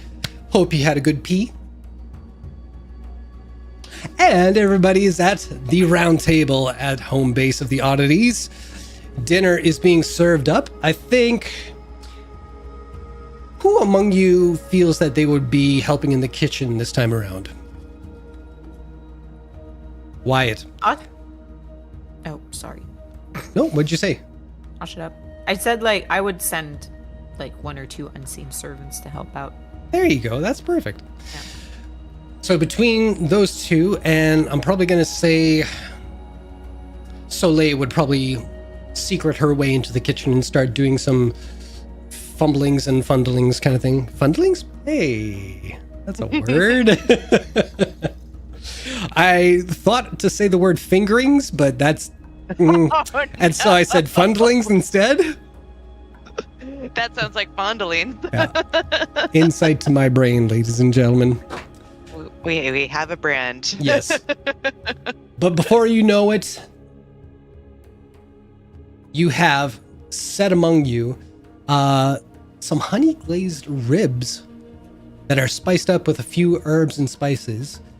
You have a big bowl of some roasted chili. And let's see, what's the other thing? I will say for those who are not looking for a very hearty meal, you have these kind of baby spinach and melted cheese sandwiches that are just kind of lined up as a secondary option. So yeah, depending on your hunger level, you've got a meal that's going to be pretty filling or just satisfying. Ribs. I was legitimately looking at those ribs a while back with Billy Boyd, and we were like, we need to make those. Oh. Did I tell you guys my sister got me the Stardew cookbook for Christmas? Yes. Yeah. I'm so stoked, man. Nicole, my girlfriend, she's playing Stardew Valley for the first time, and I'm like, as she's playing around, I'm like looking through recipes. I'm like, we should cook this sometime. Anyway. So. We got to talk about her Stardew playthrough. Oh yeah, that's right. That's right. But this is D&D. Here we go. Let's get back into it. So you guys are all gathered at the dinner table, or yeah, you'd be gathered in the kitchen at the dinner table because Wyatt made a whole mess with his gunpowder and oils and all that kind of stuff. There's like metal shavings and broken screws. So that'll need some cleanup. One needs iron in their diet. Exactly. Helps the blood. But I leave it up to you if you guys need to converse with anybody. Oh, mouth is occupied with food.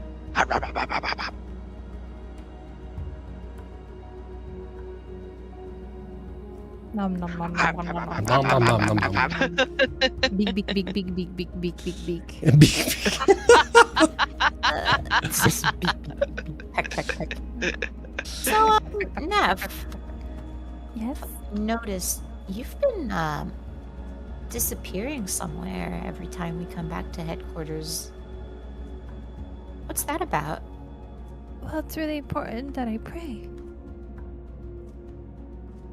All right, there. Yeah, I do remember seeing a chapel of sorts here, but I don't believe you've ever mentioned who you prayed to. Well, Wyatt stiffens. Keep it in your pants, Wyatt. Take it easy. it's a little bit complicated. How so? Well, you might not believe me, but I feel like I found a new god. And that's who I pray to. Oh? Care to elaborate on that? Well, I can show you. Okay.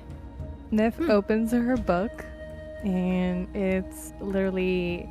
She opens up to the end of her book, and you see a collage of a red tiefling bard. And she just shows you that collage. I mean, finding a new deity isn't that far-fetched. Well, I've heard of people ascending before. Is this such a case? I considered that part of it, but I feel like my magic comes from him. And who is he, if it isn't too uncouth of me to ask? Well, he's a bard. His name is Killing Dark Flame. I was out with my girlfriends from temple. I want to say a couple of months ago, and we stumbled upon him, and I just there was something about his songs and his music. They carried power and magic, and it was different from any other bards and any other music and anything else I've ever heard.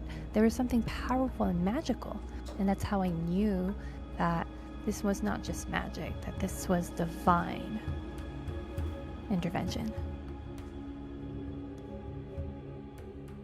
This feels a little bit embarrassing, but it's kind of why I am here.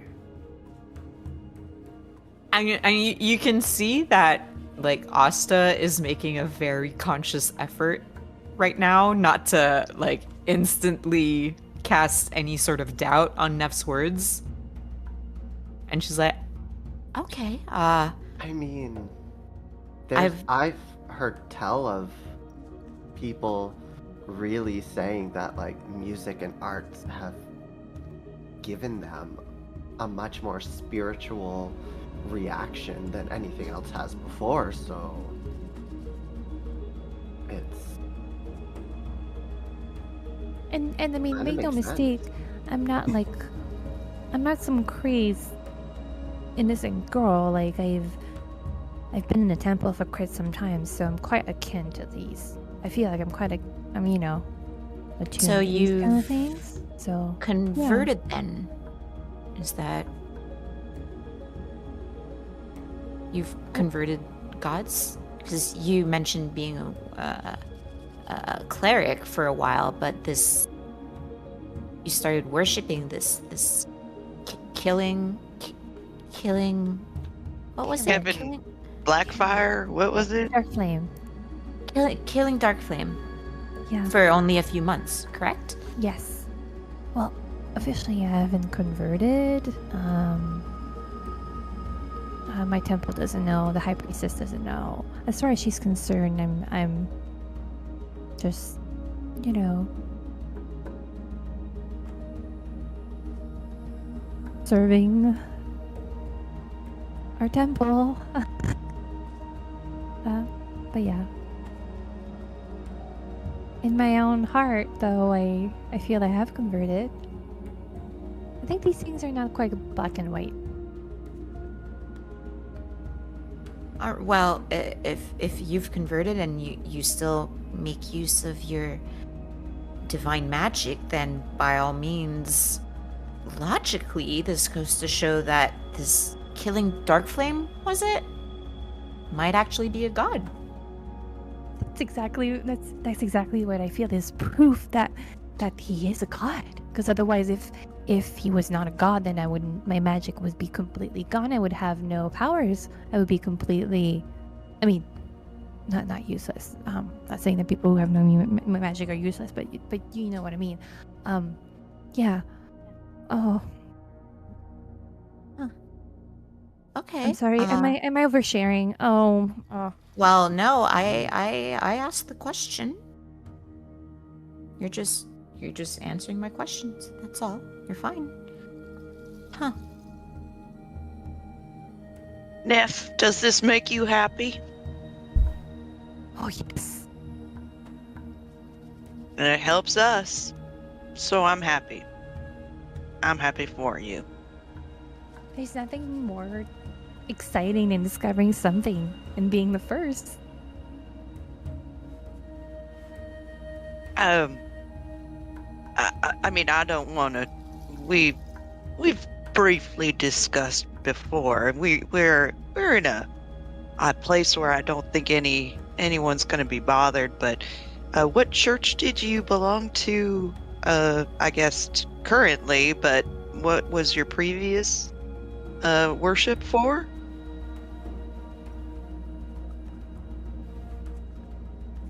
Fred quickly looking at her backstory document. I can help you out there. Fair. It was the Storm Lord. Cord. God of sailors and storms.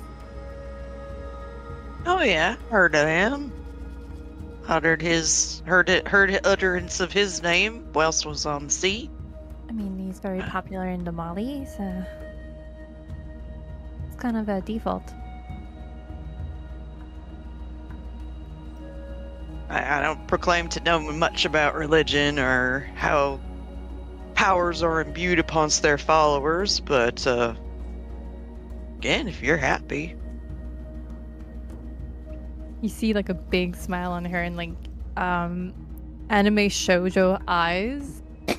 This whole time, Nev has had anime shoujo eyes as she's been flipping, like gradually flipping through the pages of her book, showing you basically her collages of drawings and.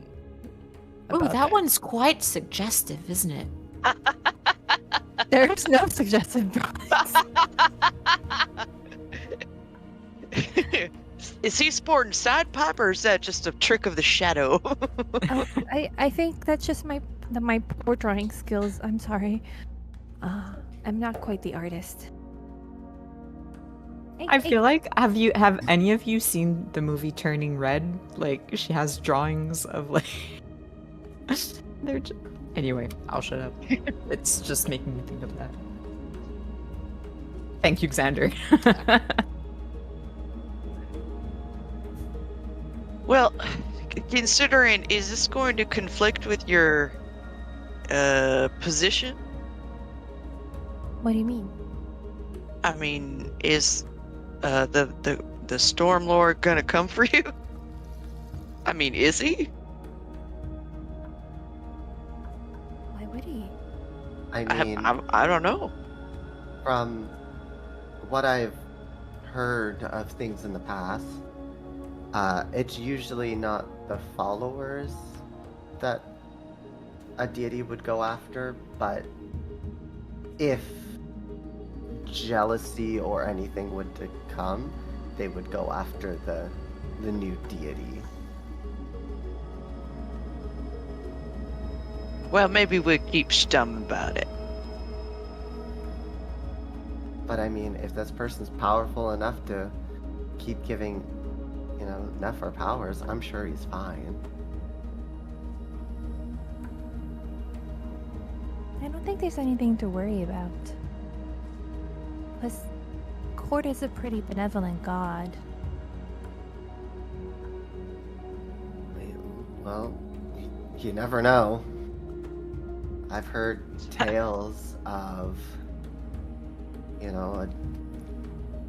a woman's beauty allowed her to ascend to godhood amongst her people, and a deity becoming very jealous and cursing her and her bloodline.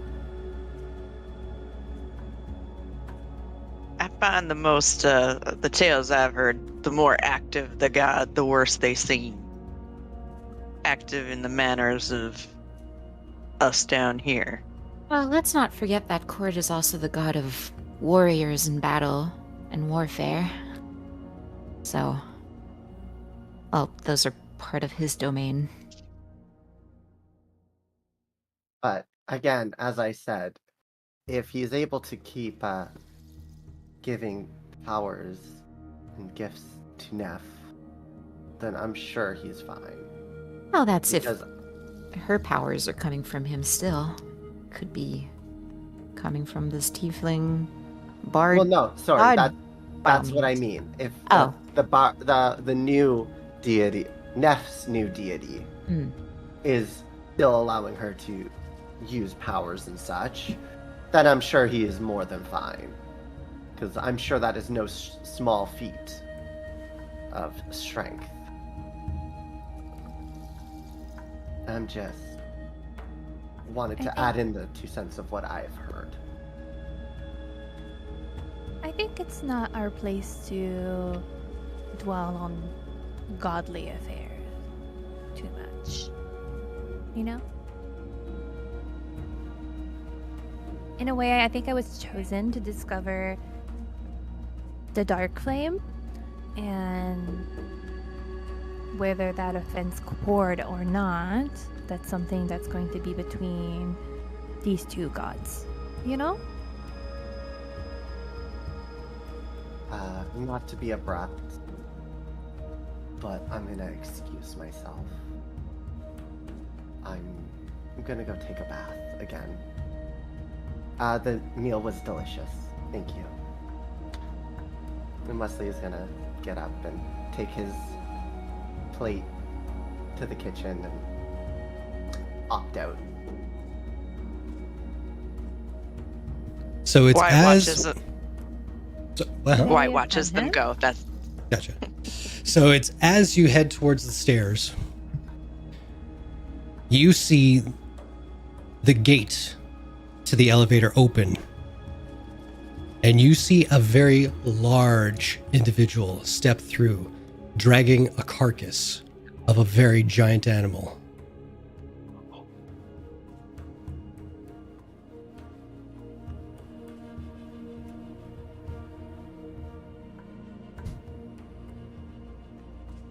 The anticipation. We are home! Hi, everyone. Good to see you. Good to see you. Hey, look, I brought dinner. Oh, shit. You're already eating dinner. Look what I got for tomorrow's dinner. Come on in, guys. Oh, who are you? Hi. I am Wesley Delaclaire. New guy! Oh my God, guy, it's the new guys! Yeah. And you see this man run over to you in his like leathers and muscles bustling, his hair flowing behind him, his scruffy beard. The more you get close to them, the more you can smell like the fresh kill on his hands. And he scoops you up into the biggest life-draining bear hug. Oh my God, it is so good to meet you. What's your, sorry, you said your name. I totally blanked out. I just got like tunnel vision there. What's your name? Wesley is both confused and aroused. Hello, confused and aroused. But no, Wesley's like, Wesley. Wesley. Sorry, sir. Hold on. There we go. Mortimer Sunderkind, how are you? Good.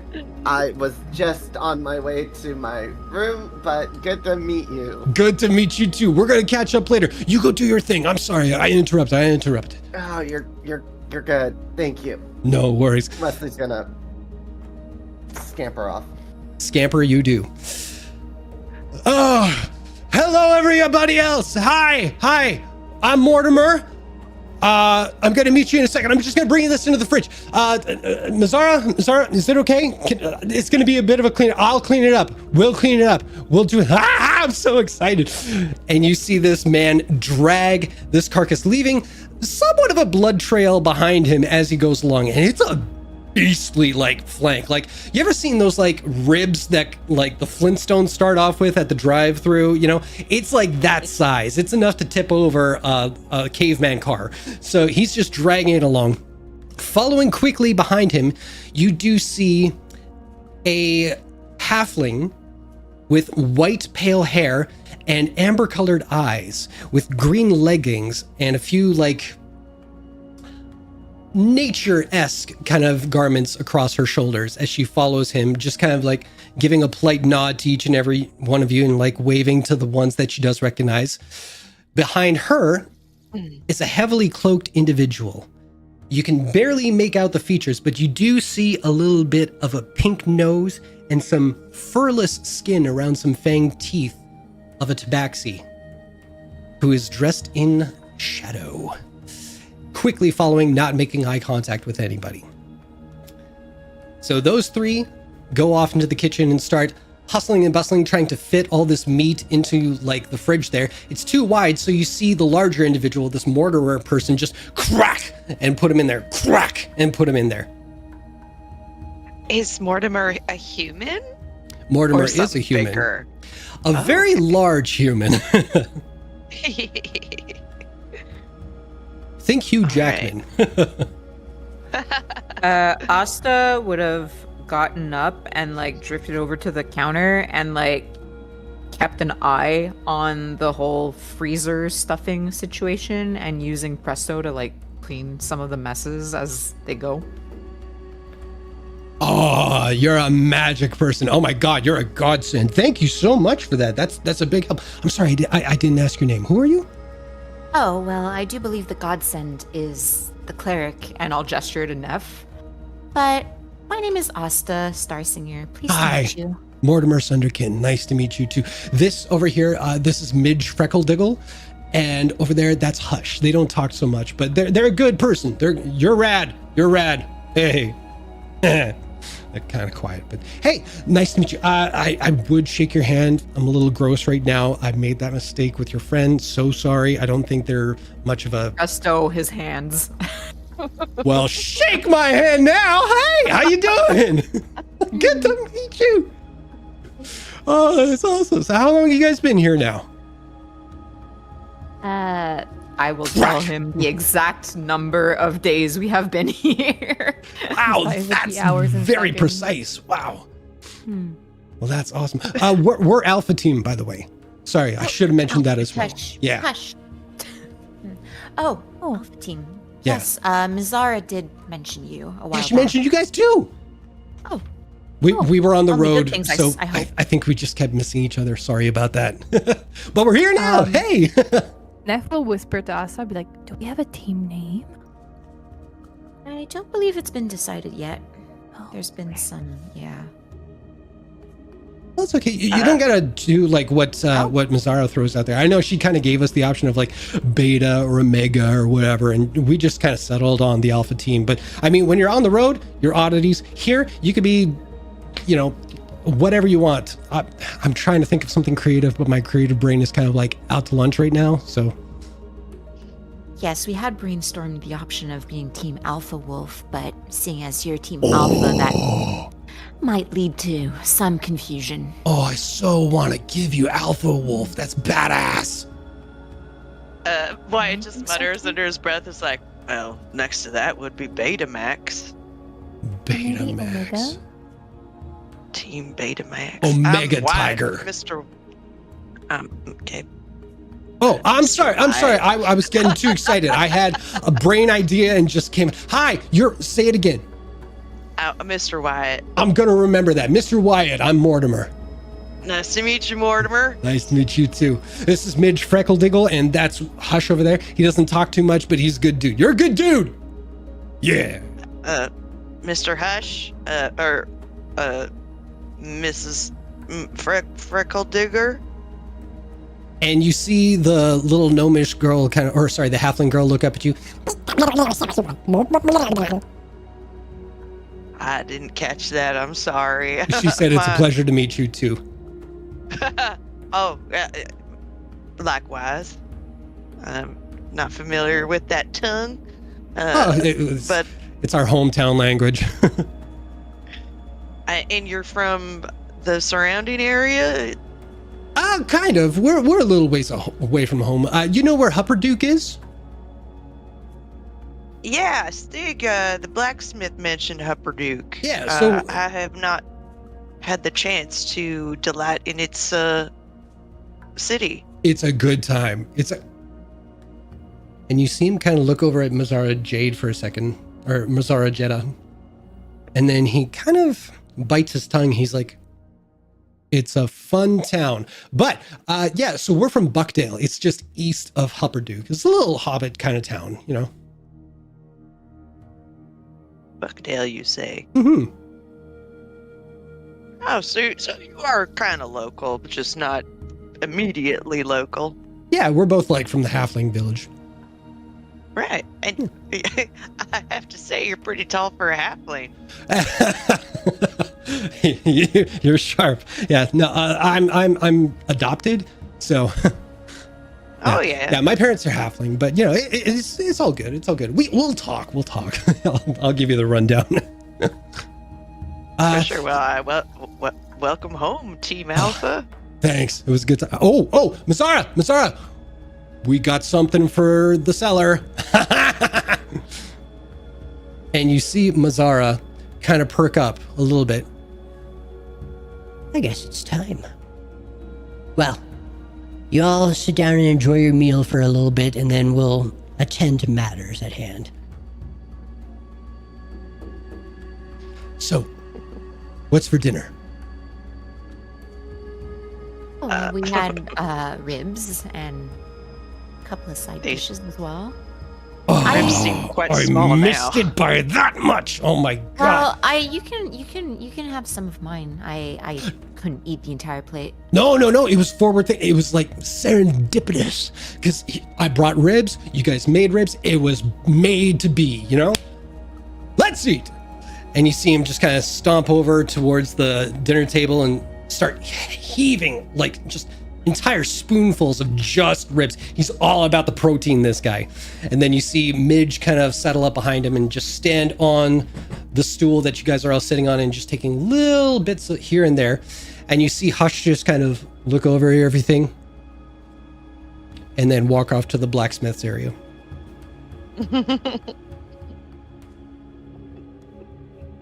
I want to go out for beers with Mort.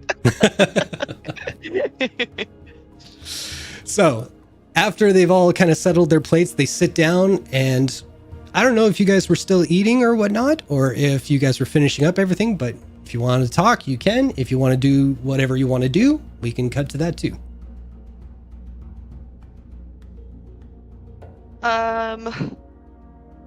Wyatt will make sort of casual small talk with those he can converse with and understand. He'll do his best with what's her name? Matilda? Midge Freckle Digger. Digger or Dinger? Freckle Diggle. Diggle. Yep. My bad. All right.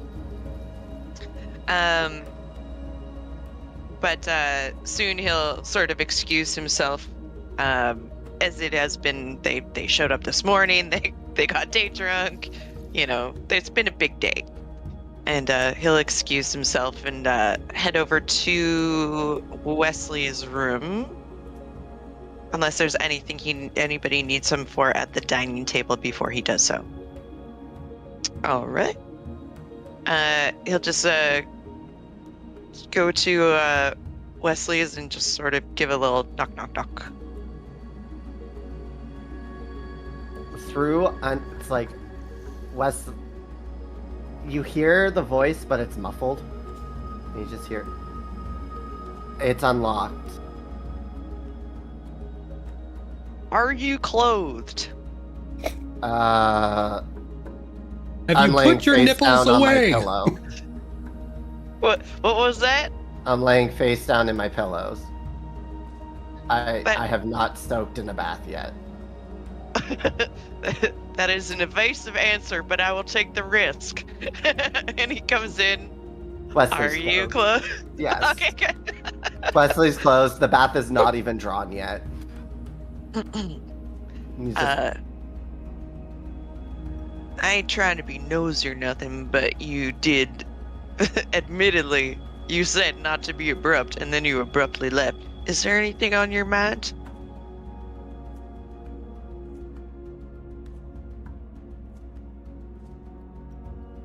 Wesley will do the like really dramatic like flip over to be staring at the ceiling, but like, ugh. You know, it's not fair. Was not fair.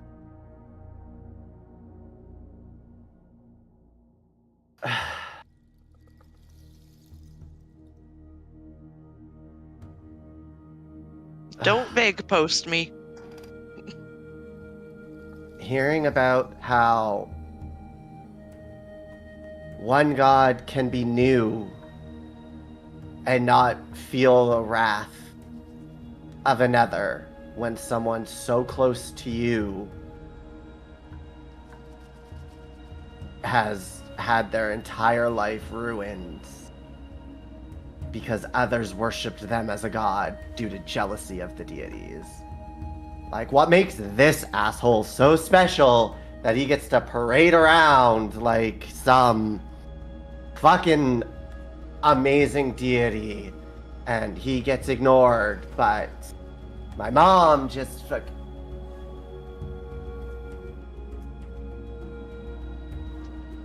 And I just may be a simple man, but I'm getting a little bit of pangs of, I don't know if jealousy's the right word. Resentment.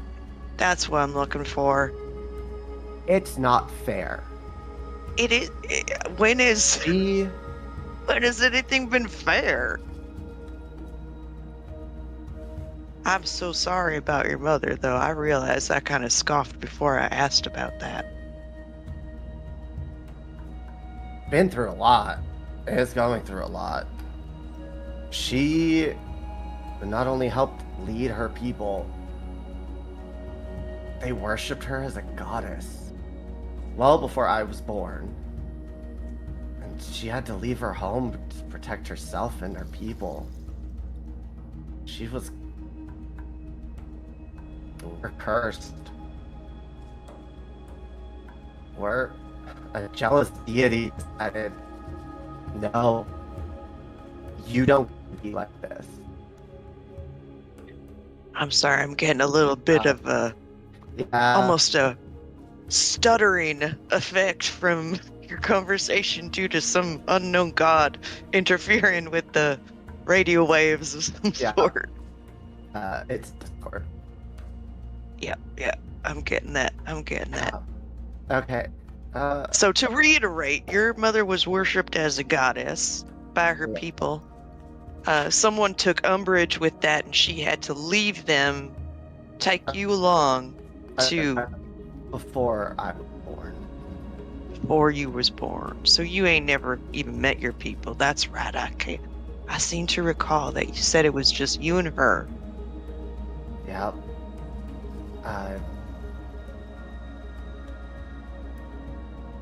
I hate Discord. Yeah, it's been real fuckery, right? Love that. What a time. But no, I've never met my people, never seen my home. So who was it who was taking offense to her being worshipped? She never told me. It was whoever is one of the deities in the elemental plane of water.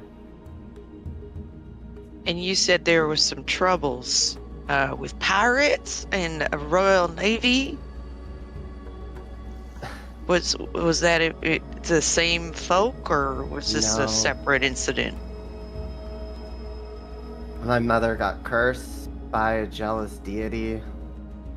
And then the other stuff is... Luck is not on her side. Oh, I was Yeah. gonna say, just lucky, I guess. I mean, Well, let's be real. I've been blessed with the powers of tragedy myself. It's kind of where my song comes from. I mean, you seem so happy-go-lucky. I mean, unless you're casting spells, then that's just spookery. That's more truth. But I try to make sure others don't see the fact that I am this close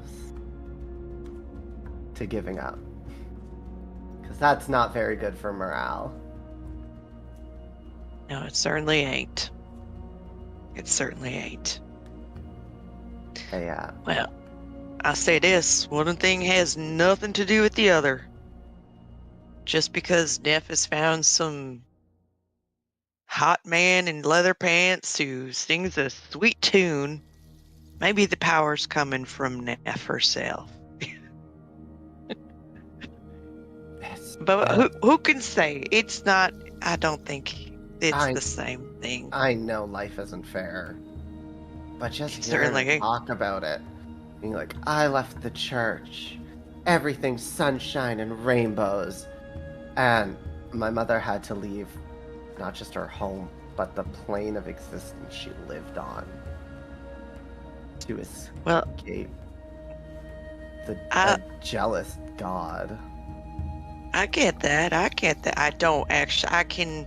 I sympathize. Unfortunately, I'm unable to empathize. I've never been in such a situation. But I will say this: Neff's taking a great risk, and she understands it. Worshipping another god in this place. Wildemount ain't friendly toward unknowns and certain big gods, so she's not. It ain't all rainbows and sunshine on her side either. Yeah, but So getting just- the ire of a mortal compared to the ire of a god is kind of different. Again, time will tell. Time will reveal that. But try not to resent Neff for it. This is new and exciting for her. I don't resent Neff. I resent the situation, which is also why I just had to get away, you know? For sure. I know if I sat there, it would have I would have blown up again. Yeah. Probably would have said more things that I didn't mean to say. So, It's probably good you excused yourself. I just wanted to check on you. I appreciate it. But, I think I just need some time to be angry about the situation. Scream into my pillow a little bit. I get that. I think, yeah, I get that. Alright. Not to pile on to you, make sure you do talk to Asta. I think it's important. I'm not saying to apologize or nothing. You guys have always kind of been beaking at each other, pecking away. But I think it's important to clear the air. She seemed kind of upset. I do intend to talk to her, just haven't had the time. Alright. And especially now, I'll let my emotions calm down before I try to have a serious conversation. You want to go to a bar and get into a fight? I would love a good fist fight right now. It's been a while No since I've been in a magic. bar fight. No magic, no weapons. We get a little drunk, and Oh, we pick a fight with the biggest guy in the bar. yeah, I I'm could down. use it. Let's go. Yeah, I'm down. Unless we'll just roll off the bed. So as you two exit Wesley's room, you hear Mizara call up to you. Perfect timing. If you two could join the rest of us down here, please. Oh, fuck. Oh, White curses under his breath. Shit, I really want to go do that. Wesley does not curse under his breath. Meta talk. Yes. You'll still have time. I'm not taking that away from you guys. Come on. All right. So as the two of you join both the Alpha team and whatever you guys are called, we'll figure that out. Betamax. Okay. Sure. You see everyone kind of you see Alpha team kind of take a couple of steps back from the center table in the middle of the hall. And you watch as Mizara steps over to the round table, and she gently takes hold of the edge of the table and begins to walk in a clockwise direction around the entire perimeter. And once she comes full circle to the place where she began, you all instinctively jump back as you hear echoing clangs and screeching of metal on metal. The great cogwheels that lie beneath the surface of the green glass on the floor begin to come to life, grinding against each other in a slow rotation beneath it. The great round table in the middle of the room begins to pull itself up and away from the floor, revealing a hidden stairwell beneath it. Secrets. I think this might be the last of our little hidden secrets around this area. So, if you will, kindly watch your step, but do follow me. And she heads down the darkened stairway. What do you all do? Ooh, Chuck's gonna bounce up and down for more secrets. Wyatt's going to Follow. solemnly follow. Wesley will act like that depressed teenager and just do the like, ugh, and follow. All right. So, following Mazzara down the stone steps 2 by 2, the perfectly smooth walls on either side of you show veins of minerals that lay within the rock of the mountain. The deeper you go, the less light reaches you from above. Hang on a tick. Thank you. Lovely, that's lovely. Just as you all leave the outer reaches of the light from the base above you, you begin to see the pale glow emanating just beyond an alcove at the bottom of the stairway. And stepping through, you see a wide arrangement of pedestals, glass cabinets, iron-grated lockboxes, and bookcases chained and bound that display or contain within each a single artifact. Smooth stone pillars line either side of the carpeted walkway from the entranceway of this space, only lit by pale and dimly glowing light sources that float above inlaid sconces within each pillar. Only bright enough to illuminate the edges of each display and allow the darkness to consume everything else. Mazzara steps forward closer to the center of the room. Absidae, we have a new addition to your collection, as well as some new faces to meet and greet if you would be so kind. Each of you recoils in horror as an illuminated eye catches a glint of the pale light at the far side of the room. As it slowly approaches, another eye appears floating lower to the ground. 2 more. 5. 10. And in the center of each floating eye, a singular massive eye with a demonic slit for an iris opens wide as the bulbous form of a beholder floats slowly down the length of the carpet towards you, carefully eyeing each and every item on display around it.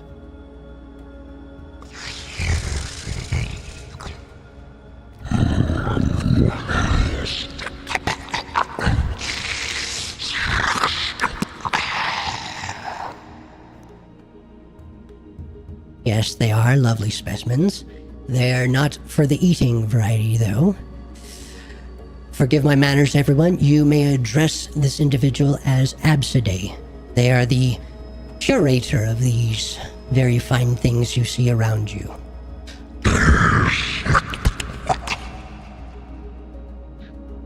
And you see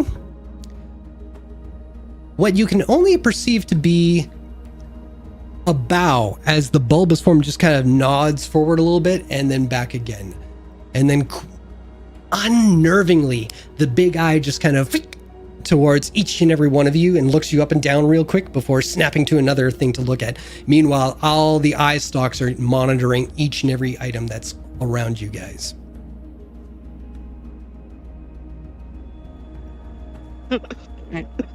Shit pants. Why is I halfway grasp up the shit stairs? What the holy smokes? Nobody move. I think their vision is based off movement.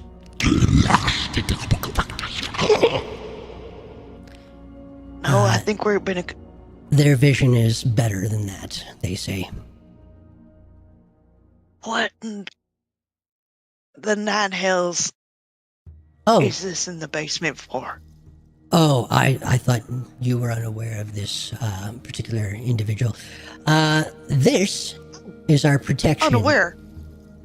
In case anybody makes their way down to this area of our base of operations, Absidae is the last resort. Also, That's if any not- of these artifacts seem to pose a threat to us as well, Absidae has the ability to nullify them. And they're just hanging about here. It's a work in Eat- tandem, so to speak. See, Absidae Eating thrives folk. on... I'll speak if you don't mind. Absidae thrives on treasures and collections of sorts, and we needed some protection against these artifacts as well as people coming into our base. So, there's a mutual arrangement that satisfies both parties. If I may, Wyatt, I do believe beholders are somewhat motivated by wealth, and so perhaps what Mizara is saying is that an arrangement was struck between the two. It's rare, but hasn't been unheard of that there have been non-hostile beholders if a suitable arrangement can be struck between both parties.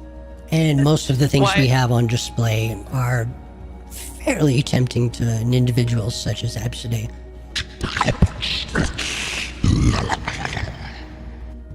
And Asta is actually like she like had that moment of surprise initially when Absidae revealed themselves, but like now that that's over, she actually like seems very intrigued and is like slowly inching closer to them. Neff is also intrigued and she says, "It's interesting to meet you, Absidae." No, that's not a chicken dinner. That is our new member. This is Neff. Oh. That's okay. I understand the mistake.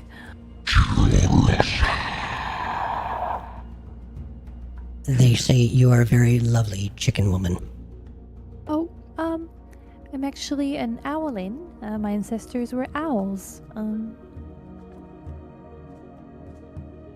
You see the smile on the beholder just grow to a grotesquely large kind of as it just looks at you. But I am not one.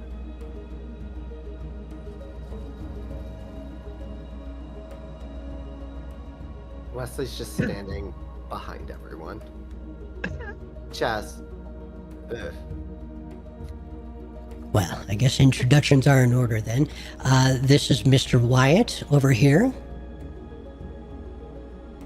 There you are. This is Asta. You've met Neff, who is not dinner. And lastly, we have Wesley over in... Wesley, come forward. Nice to meet you. I'm good back here. That's Wesley. And of course, you know Mortimer, Midge, and Hush, Alpha Team. We have a new addition to your collection. Mortimer, if you would be so kind. And you see Mortimer kind of come over with a small chest of sorts that's got a lock on it that looks unlike any kind of natural lock. And he just kind of hands it over in front of Absidae, and you just see him let go, and it just seems to float in space as one of the eye stalks focuses intently on it. And you see the huge form just kind of circle around and head back into the darkness a little bit before it goes off to the side. And you don't necessarily see where the box goes, but you do see it's absent when they return to stand before you guys once again.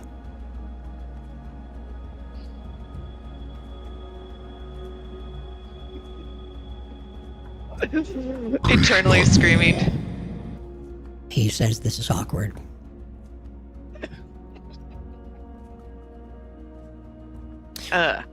Yeah, did not expect a giant basement filled with artifacts and such a powerful curator. Well, there may come a time thought we where were- some of you will be sent out on a mission of sorts and possibly need to collect some of these artifacts yourselves. So trust in the fact that when you return it to base, it will be in good hands. Or eye stalks.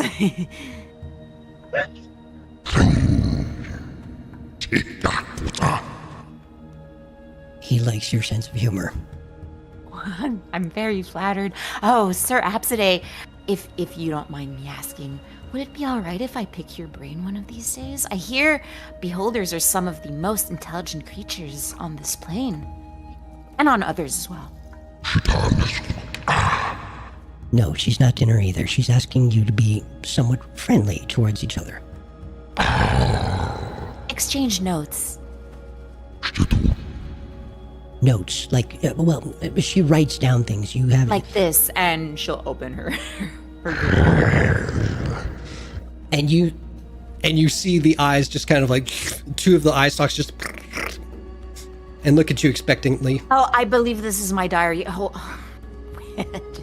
and she switches the book to her actual spell book. And it looks at you expectantly. Make an insight check. It's so awesome. And 10. Even with just having like two eyes there and no body to kind of see like a head nod kind of thing, you do get the impression that it's looking at you like, flip the page already, woman. Jesus. flips. Yeah. This goes on. Yeah, Wyatt starts backing out. He's like, if you don't need us anymore. I think they might be at this for a bit of time. Asta, I'll be at the top of the stairs when you're done with Apsidae here. Everyone else, if there's nothing else, we can go topside and retire for the evening. Sure. Yeah. Excellent. It's Apsidae, it's been a pleasure. Mortimer found some very tasty victuals that we will send down here when you have need.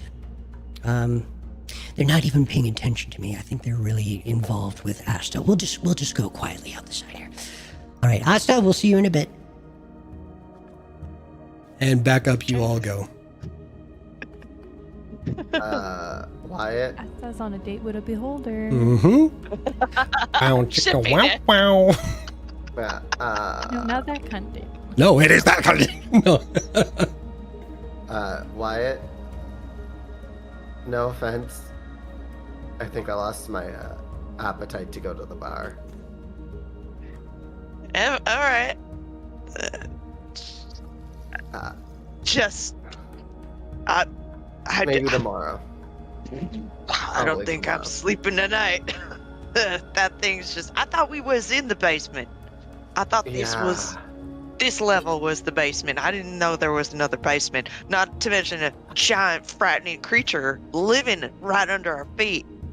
I mean, to level with the two of you, it's kind of reassuring to have a frightening creature as a guardian on our side. It wanted to eat several of us and said so. Well, that's its instinct, but it's not going to. They do take some getting used to. I gotta admit, the first time I saw them, instinct was just like fucking punch it. It's got the big eye. I feel like a weak spot. But they're pretty cool. They're pretty tame. I don't understand a word of what it says, but it's pretty cool. It's like having like a bulldog for a pet. That's a bad example. I've seen some interesting creatures at the bottom of the ocean. That freaks me out. Oh. Yeah. Well, think about it in a good way. If this is the worst thing you've ever seen, a lot of other things aren't so scary anymore, huh? Oh, interesting perspective. I like that. Yeah. I gotta. You were like a golden retriever. You really do just see the bright side of everything, don't you? Oh, stop it. You're being flattering. Yeah, thanks for the compliment. All right. Hey, I don't want to butt in on conversations or anything like that, but I heard mention of a drink, and I get it. You're tired. You're spaced out and everything, but yeah. I'd be up for it. I just got home. I'm a little amped right now, so it'd be fun. Wyatt, shots on me or you? Shots on you. Shots on Wyatt. Let's go. He takes this super tiny coin purse with his 3 copper in it and just goes. You feel a big mitt go over your hands, Wyatt. No. It's on me. Do we kiss? I mean, Tail. maybe one Let's day see 2 where the bros in a night hot tub, 5 feet apart because they're not gay. All right, so that seems like 2 for the night out so far. Nev, did you want to join in the festivities? Oh no, thank you. Right on, right on.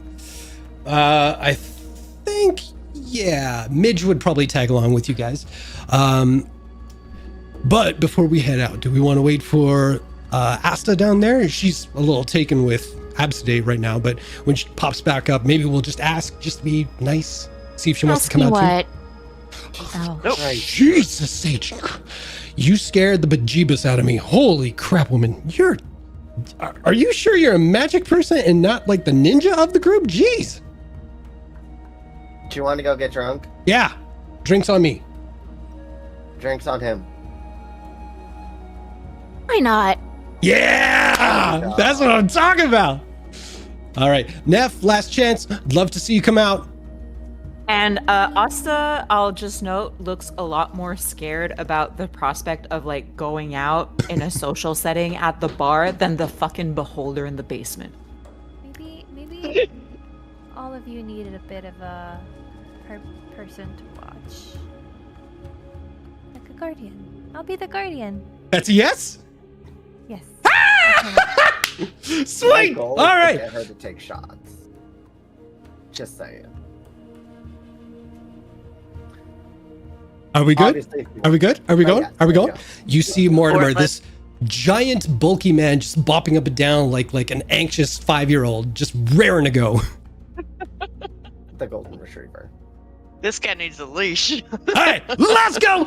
And he heads for the elevator. Midge, like, quickly trying to like catch up to him. Yeah, we'll follow. Excellent. Not as enthusiastically, but we'll follow. My own Running pig. to the bar. All right. So before too long, you all make it back to, a very familiar locale.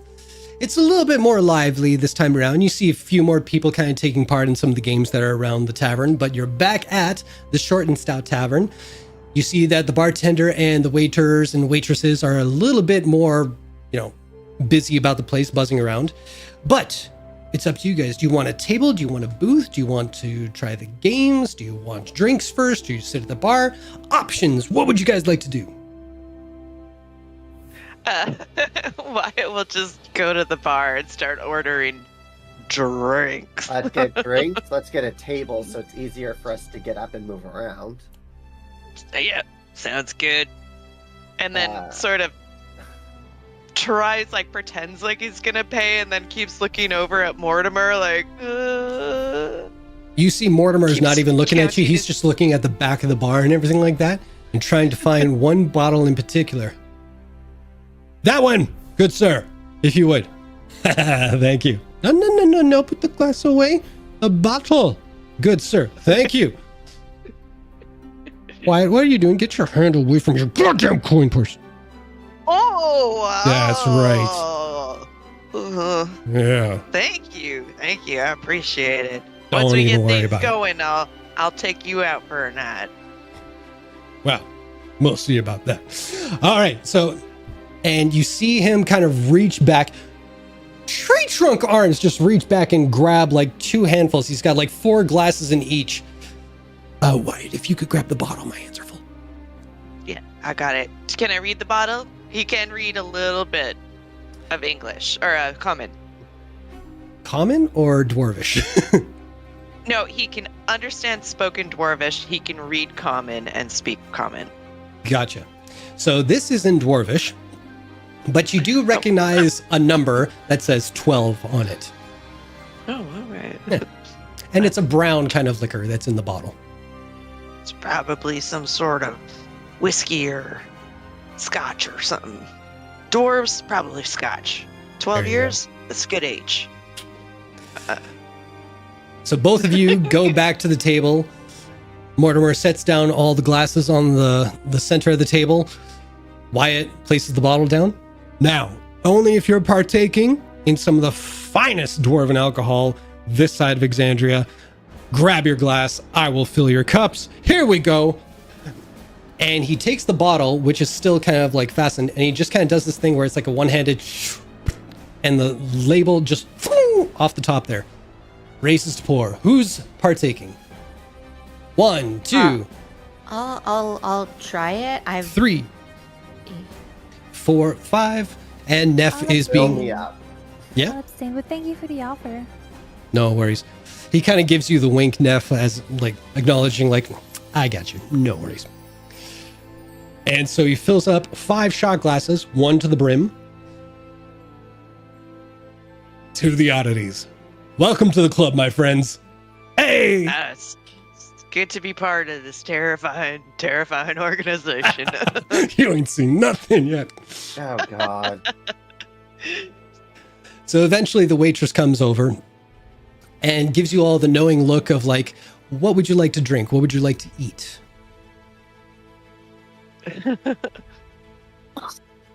Ale. Beer, Ale? beer, beer, beer, beer. A lot. Okay. Just a lot. Okay. Asta?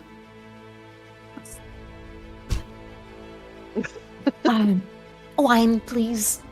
Wine coming up. I'll have a chamomile tea, please. Fantastic. And some crackers. And you hear a little, the waiter kind of acknowledges that. And I'm just gonna stick with sarsaparilla after this. Thank you, thank you. Oh, what's the special? So the special, if anybody is hungry, there are hand pies that are baked in with a little bit of maple bacon within, but then there's the kind of stuffing insides that has a bit of like that East Indian kind of spice to it. So if anybody wants any kind of snacky foods, they could bring like a whole platter of that. And? What? Sorry, Did you say- Xander. Did you say hen? Hand bacon. pies? Hand pies. Oh, Like, I heard and- I heard hen. Like Oh. bird. No. Don't worry. Your people are not stuffed into baked goods in this campaign. Don't I worry. can't wait till we visit a KFC. I can't wait to open one. Jason, the PTSD of KFC. I know. I didn't want to say it. I was just like vomiting a little bit as he said that. We worked at a KFC. We did. That's 16 years old, 16 and 17 respectively. Decades later, I moved into what could potentially be my forever home, and there's a KFC across the street from me. I can't get away. Can't get away. They're following Of course. So, eventually, drinks. some hand pies on a platter are brought to you guys. But if there was anything else you wanted to add on top of that, please let me know. Just keep your ales coming. Done. Yeah. Everybody's got their drinks too. You are good to go. Whenever you need another round, it is brought to you immediately. So, the evening is yours. What would you all like to do? Wyatt's quietly gonna be scouting out the bar. Who looks like a dick? Who looks like a dick indeed? Well, Aside from our beautiful Wesley. You know what? I'm going to do something here.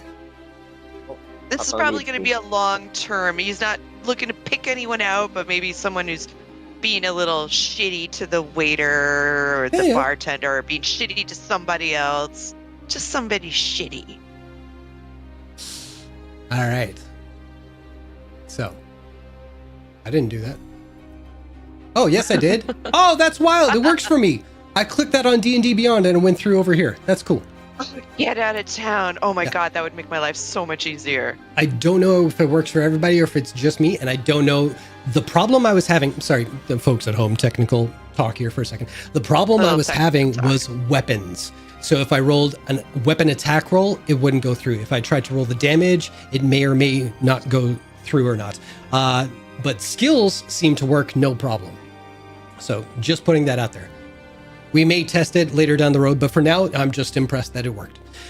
Anyway, with a 30, Mortimer does notice that you guys are eyeballing somebody with, or anybody with some That's intent. Wyatt at this moment. Wyatt? I don't know.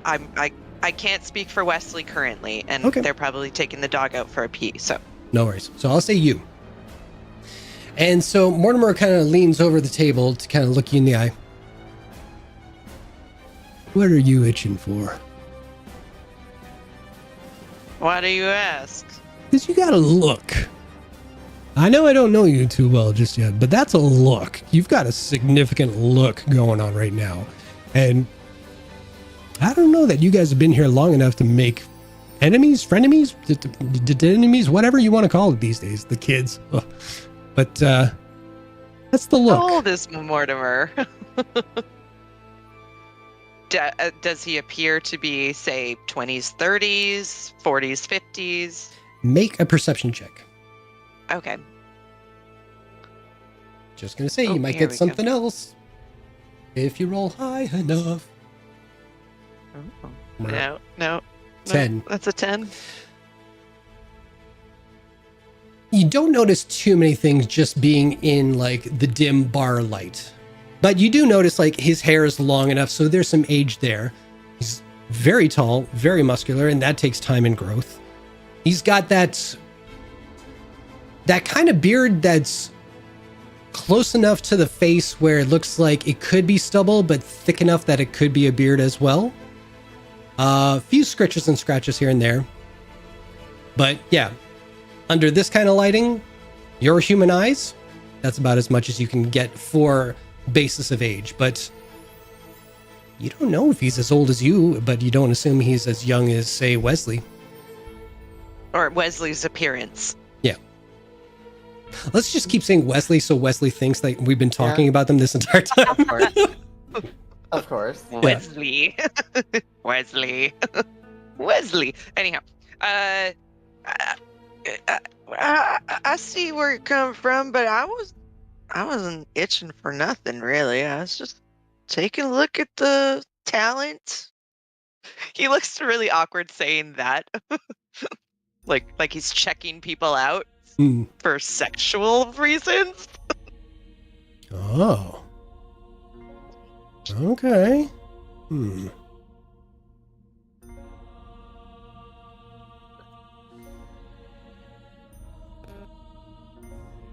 I believe you. Cool. All right. I rolled a 3 for insight. Oh, I saw. Yeah. I'm embarrassed for you. Thank you. He's very trusting. Yeah. Here's to conquests, I suppose. Oh, whatever floats the boat. Cheers. Watching a terrible liar convince somebody of something.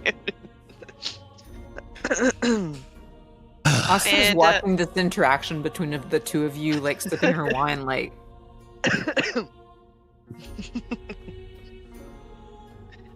Wyatt goes back into his sort of quiet, lean back, hat down a little bit, just scouting the area, considering things. It's at that point you see Midge kind of stand up on the table there, well, on the seat, I should say, and just kind of like pulls at Mortimer's little vest there and just, all right, I'll come find you if we're going to leave. Right. You see her hop down and she goes over to where the dartboard is. Well, so what's the story with all you folks? How'd you get here? Did you all know each other before coming here? Is she playing darts? I think Who, I might go Midge? see Yeah. if she wants to get. Yeah, I'll go play darts. Yeah, And- she would love that. Go for it. yeah, for sure. He goes off. None of us knew each other before. Wyatt is great at just avoiding talking about anything. I'm not one to pry, so, time and place. That was particularly unsubtle of him. Yeah. I mean, to be fair, the W's aren't the most subtle.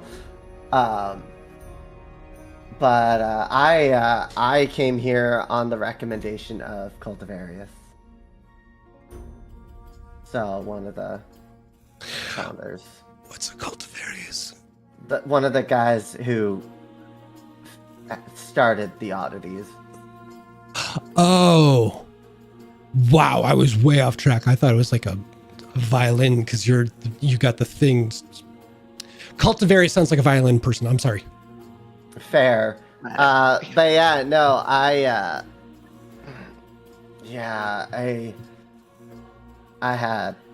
got lucky and met one of the ones who helped start up the Oddities, and he recommended me to show up. Huh. So you were like privileged, okay? Sure, let's say that. Yeah, that no shame. You got where you got. You know, could be worse things in life. Neff, what about you? Yeah, privileged. Asta, what about you? Oh, I didn't hear the name. Sorry. It's okay. I didn't say your name. Oh, was it for me? I didn't hear the name.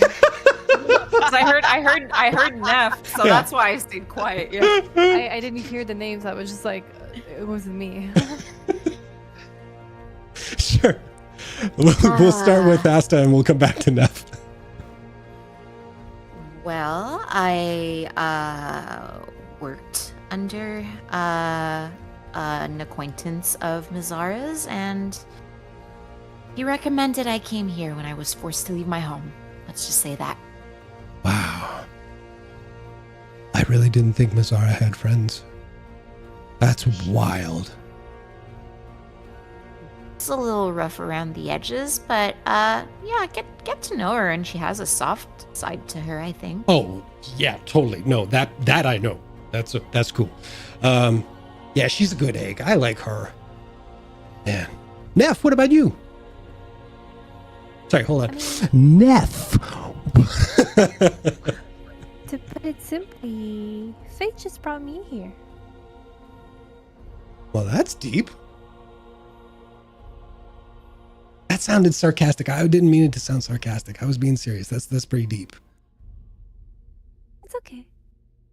Right on. Cheers. And then she lifts up her cup of tea and goes, cheers. About you. Okay, I'll say. Yeah. Fred, don't forget you're not on camera. Yeah, that's. I don't know what you're doing.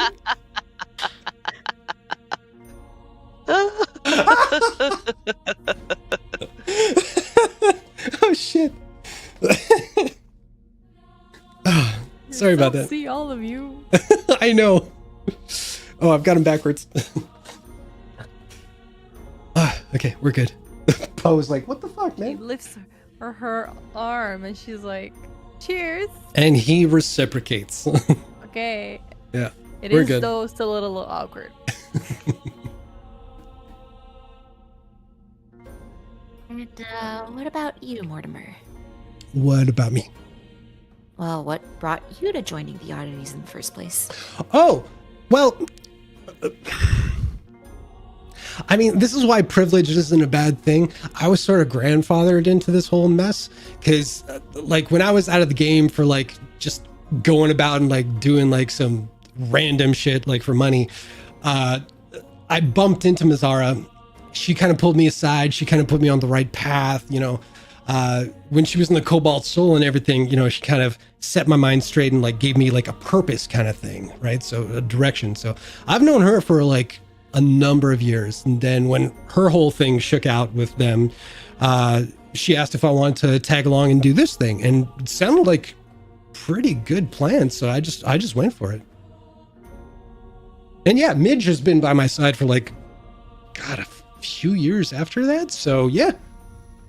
Oh, we grew up together. Like I've known Midge like since like I was a kid. She was like one of my best friends ever. And yeah, well, yeah, I don't want to talk about her thing unless she says it's okay. But yeah, we got like stories. We got back stuff, you know. But yeah, I've been with these guys for about a long time. But it's good you guys are here. I mean, like, hey, more company. That's fuck yes, we got more friends now.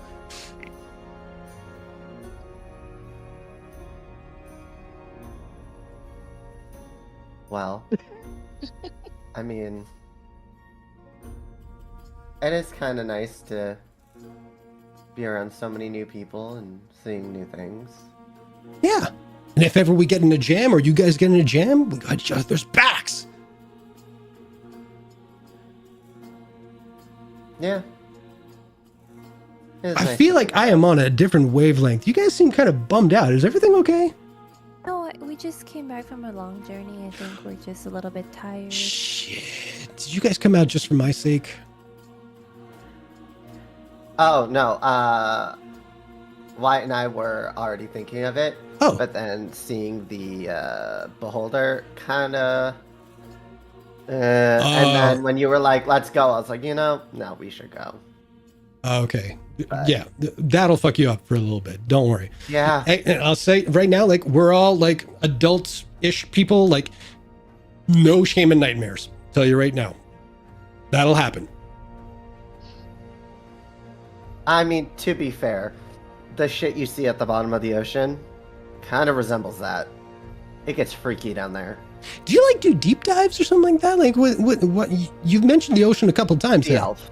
Sea elf. We live at the bottom.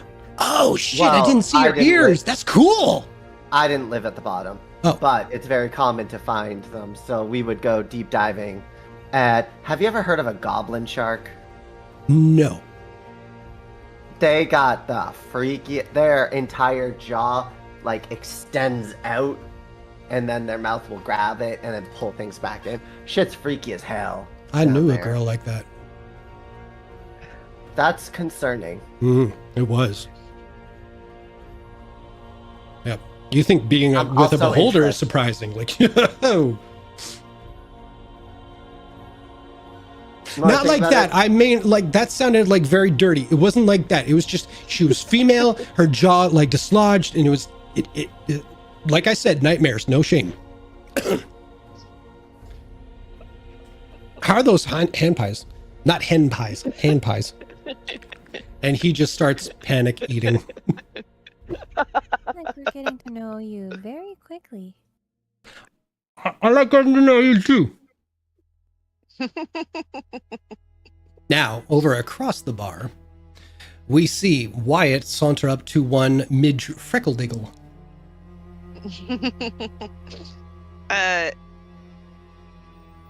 Miss Freckledoodle, I see you one. There might be a bit of a communication issue here, but that's okay. That's okay. She holds up a dart. Yeah. I'd love to play darts. All right, cool. So you see her walk over to someone and just kind of gently poke them in the calf with the dart, and you see them, woo! And they jump up, and she steals their chair and drags it over, so she has like a little stepping stool to get on top of. So she's about shoulder height with you now. Okay. And she hands you 3 darts, and she kind of weighs each one of hers. She gives you a nod. All right. The tiger.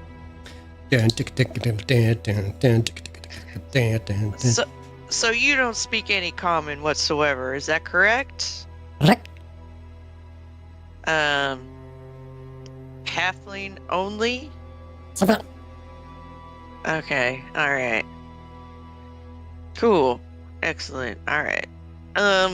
You wanna go first? Oh, thank you. I appreciate that. Normally I'll go. And he throws his first dart. Roll a D100. I've got high dexterity, but I will roll a D100. What is that? That's there. Got it. 91. Holy fucking shit. So, this game, you subtract down from 100. Okay. So you've got 91. You have 8 points left to get. So, Oh. but now That's we're to in bring up- that. Yeah, now we're in that realm. So you can roll a D8. Oh, wow. Cool. D8, let's go. 5. 5. So now we're down to 3. Your last dart, you can roll a d4.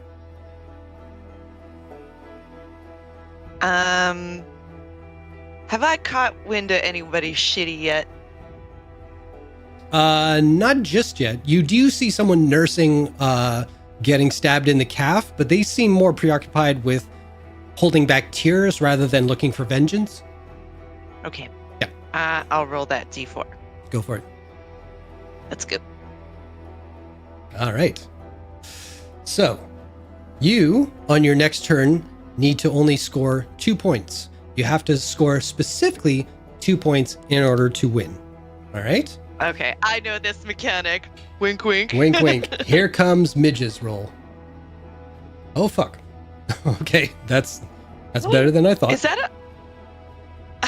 Oh, wait, it's a 1 and a double 0. That's 100, Yeah, I right? thought that was Or is 100. that's I 1? panicked for a second. No, if you get like all did too. zeros, I was think. like, Yeah. All right, here's her second. Oops. Ooh, she ain't doing too good. What is that? Okay, and her last one. Oh, she overshot. So you need to get 2. She needs to get 63.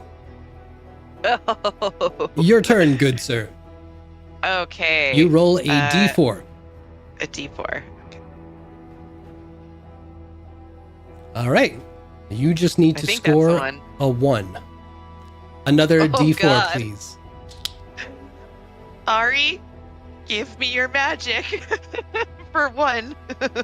That Viria Ow. magic. Guidance. Well, Oh. Overshot. Bummer. All right. Here comes trouble. 15. All right. Math is hard. Okay, we're still in this category here. Oops. Oh, she overshot big time. So she is at 48. You are at 1. Wyatt. Let's see a 1. Roll a d4. Oh. Oh, gonna be chasing my tail for a while. Well, you're not the only one here. All right, 11. That'll be 37. Do. Oh, overshot it again. All right, here we go. Let's see it. Get that 1. Uno mas. Damn, you. You see your shot, you line it up, and then you get the double. Or no, the triple right at the end there. All right. I'm just doing too good. Jesus H. Christ. She's doing terrible with her shots today. Wyatt? D4. Right. T4. Let's go. Fucking hell. Again with the triple. But you are slightly impressed that you hit the same mark as your last dart. That is pretty impressive. So now you're trying to counterbalance where it is. And I will say, because you're kind of getting the angle now, your next shot, advantage. Ooh. Okay. Cool. But unfortunately, Oh. Midge hits the bullseye. Oh. Round goes to Midge. Jesus, I rolled 30. I only needed 37. That is a bigger miracle than rolling the 1. That's Wow. awesome. Cool.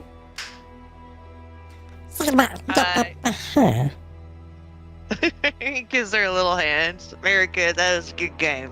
And you see her That was a good confidently game. turn to the rest of the crowd, who no one is paying attention to you guys, but expecting like a round of applause from the entire room.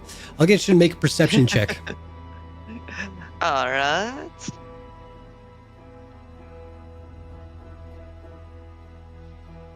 I've been really like dog shit. I saw that 1 and I was like, say what now? Yeah. Being this Still not close, even in this lighting, you do look around the room at first to see like if anyone is paying attention to some much deserved, credit. That was a hell of a bullseye. But it's when you kind of like realize like, oh, nobody's paying attention to us, and you kind of avert your eyes, something catches your eye. When you first saw Midge, you saw her wearing green pants, but now you're this close, you look a little closer. Oh no. What? Oh, I'm getting stuttering. Oh. But you're good. I'm good? Okay. Yeah. So, as you're in closer proximity to her, you just kind of look away for a second and look back, and you notice she's not wearing green pants. Her legs are a bunch of intertwined vines that just look like the shape of legs. Wait, is she bare-assed? You don't know. Is that the question Wyatt asks? No. All right. He would never be so impolite. He kind of notes it, goes to ask, realize he doesn't speak Gnomish, and maybe he'll ask one of the others later, All right. or when it's more appropriate. You bet. And at that point, she jumps down, she holds out her hand to shake yours. And she gives you, surprisingly, she gives you a handshake that you have never seen before. It's like down, up, bump, bump, bump, bump. It's like this whole kind of process, almost as quick as her gibberish. And your hand is just like stuttering there, like, I don't know what's happening. And it's over before you have a chance to even reciprocate properly. It does the boomer reaction where someone tries to fist bump you and you're like, yes, which I have done. real quick. I was in Venice, and there was a dude who owned a pastry shop. I would go to his place for breakfast every morning, and I was so taken with his purple pie man kind of look to his whole thing, and I was just enamored. And on my last day, I went there, I gave him a big tip, and I was like, thank you so much, this has been a highlight to all my days. And I went to shake his hand, and because he's working with his hands and like food and everything, he gave me the fist bump, and I just went, because I wasn't thinking, and I just touched his hand that he didn't want to get dirty. And I'm like, I'm an asshole, he thinks I'm American.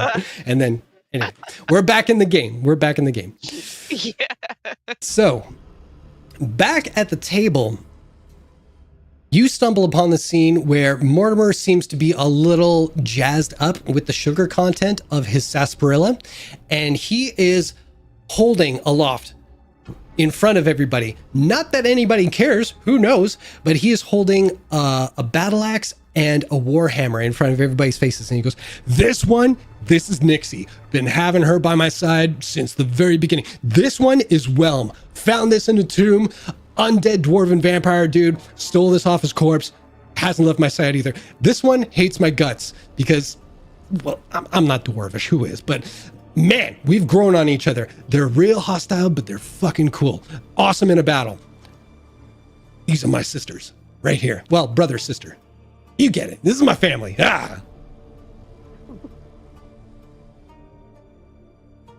I'm not. Corpse of a vampire? How does that work?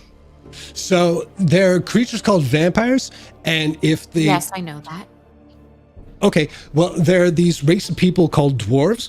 You can see some of them out here. They're like all around the place. I think they're like one of the first people that ever like became something in Exandria. But anyway, so they kind of collaborated, so to speak. Like a vampire bit a dwarf. I don't think they really wanted it to happen.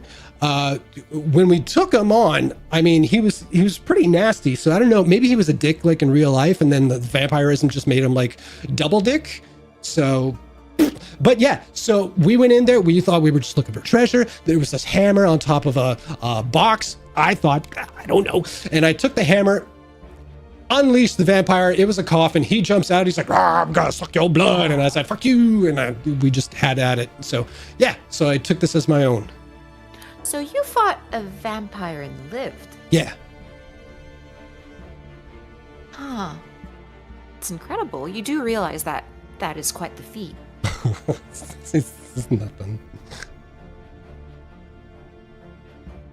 I beg to differ, but okay. Thank you for because I thought the vampire was dead. Well, vampires are undead, but anyway, No, I get you. I didn't think you fought one. That's what I mean. Yeah. Oh no.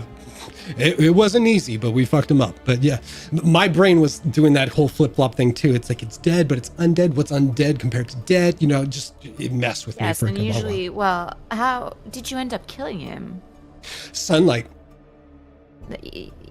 Yes, hence my confusion, because again, I thought you looted a corpse, but I was like, vampires don't leave behind corpses. They are one. I'm with you. No, Yeah. trust me, my brain is not equipped to like go through those hoops. So I just kind of like packed it in the back of my brain. Wow, sorry for unpackaging that. No. We got to deal with these things eventually. But hey, maybe you can figure it out. Like that's a whole conundrum. Like, what is the difference between dead and undead? Oh, you're back. Hey, who won? Oh, it was Midge all the way. She nailed my ass to the wall. It was impressive. And you see him kind of like just give a little fist bump down below.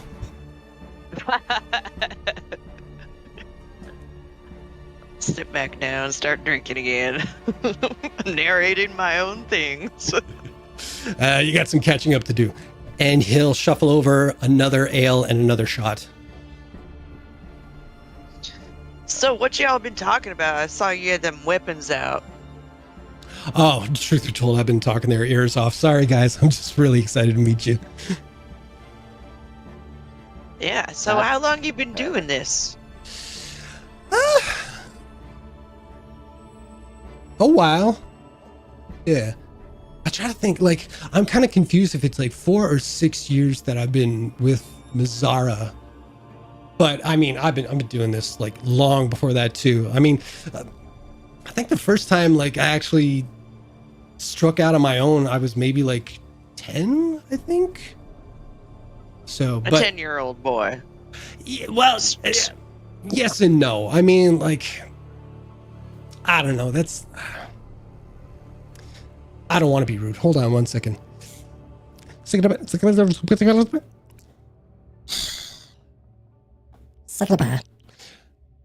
All right. So, first time I struck out, it was back home. Growing up, like, obviously, I'm not gnomish, or halfling. So I kind of stood out a little bit, you know, like when I was like about 4 years old, I was about as tall as all the adults and all the little kids. Kids are kids. They kind of make fun of you, right? So I got picked on a lot. But there was one kid in the whole village who saw past everybody else's teasing and became my friend. And she was rock solid. You couldn't ask for a better friend growing up. Like anytime like my parents and I were having dinner, she'd be at our front door just knocking, see if I could come out and play racquetball, you know, somewhere, or just take me out to like the forest and we could go walk around and everything. Kind of like, you know, Chuck. But she didn't catch that.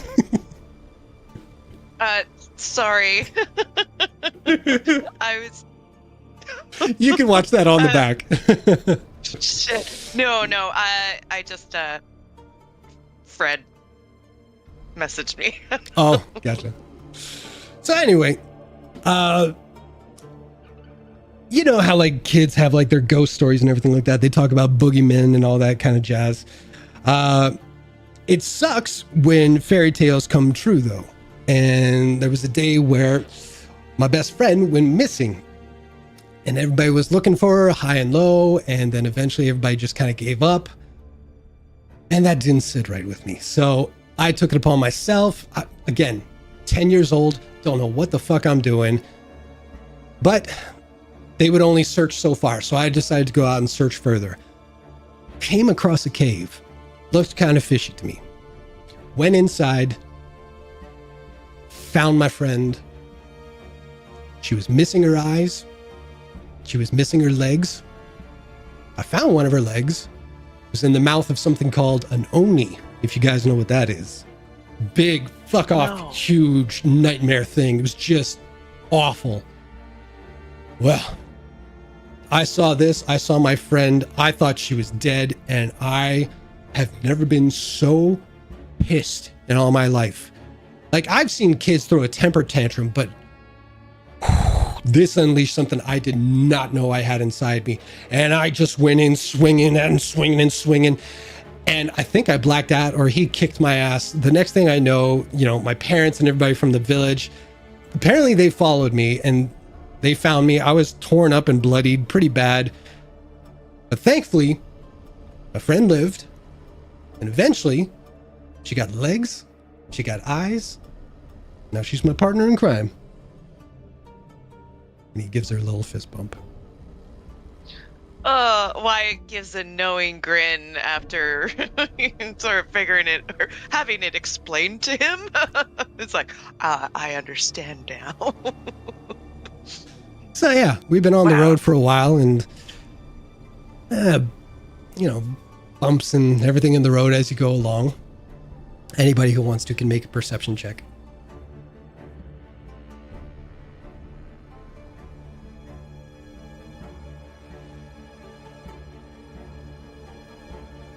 Dog shit rolls, baby. No worries. 17. Asta, as he's saying like bumps on the road and everything, you see him scratching at his neck, and you see weathered scars that look like rope burns across his neck. But anything you can walk away from, it's not as bad as anything else. What about you guys? Like, I'm taking it you guys recently kind of connected, but any crazy adventures, any kind of like things that were like nuts that you wouldn't believe? Well, we fought our first time, fought weird amalgamation of victim monster puppet things. Yeah, And they were I'll all messed up. Conjure a minor image of it. Whoa, what the fuck is that? Your guess is as good as ours. Is that We a foot fought- in Yeah. its ribs? Yeah. We ain't a got face no on the clue. back as well. Ah! Yeah. Which side is There the was 4 mouth? of these. I don't want to know. Sometimes there was like several inside and out.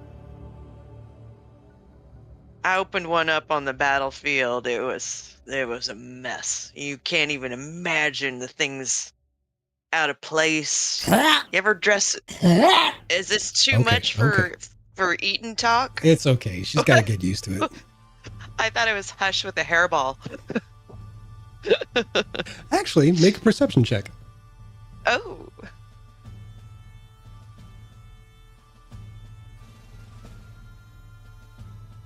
No, about 16. So you think initially like, oh, that sounds like a cat coughing up a hairball. Hey, there's supposed to be a cat person. And you look around. You don't see Hush anywhere. You don't know if they joined you or not. I don't seem to recall. Oh, shoot. I forgot what I was about to say before the perception roll. Sorry. That's all right. You guys were describing the thing. Oh, right. with The feet creature. and mouths Oh, and assholes. it was absolutely disgusting. And then, was that when the dog helped us, Wesley? Yeah, we managed to befriend a dog, and it. Oh, and Asta Conveniently ate shit off the growled. roof? Yeah, Asta did eat shit off the roof. I mean, I also ate shit on a roof. It was a great time. Yeah. I mean, I not just good told you a enough, story about me eating shit at 10 years old. So, hey, Yeah. I sorry, seriously as think I- we all need to eat shit at some point so we become like less shit eating it like later in life. You know what I mean? Yeah, Well, fair. I do feel like your shit eating was probably a little more dignified than my own. Oh, I mean, I'm sorry. Asta, I didn't mean to put you out in front like that. No. You know what? We should make a scale of shit eating. Like, where are we on the shit eating scale kind of thing? Like from 1 to 10. You know what I mean? And which end is what?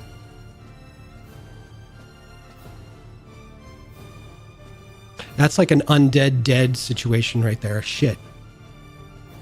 I'd say What? like farting on a date is 1. And then 10 is like well, we'll just see sky's the limit, right?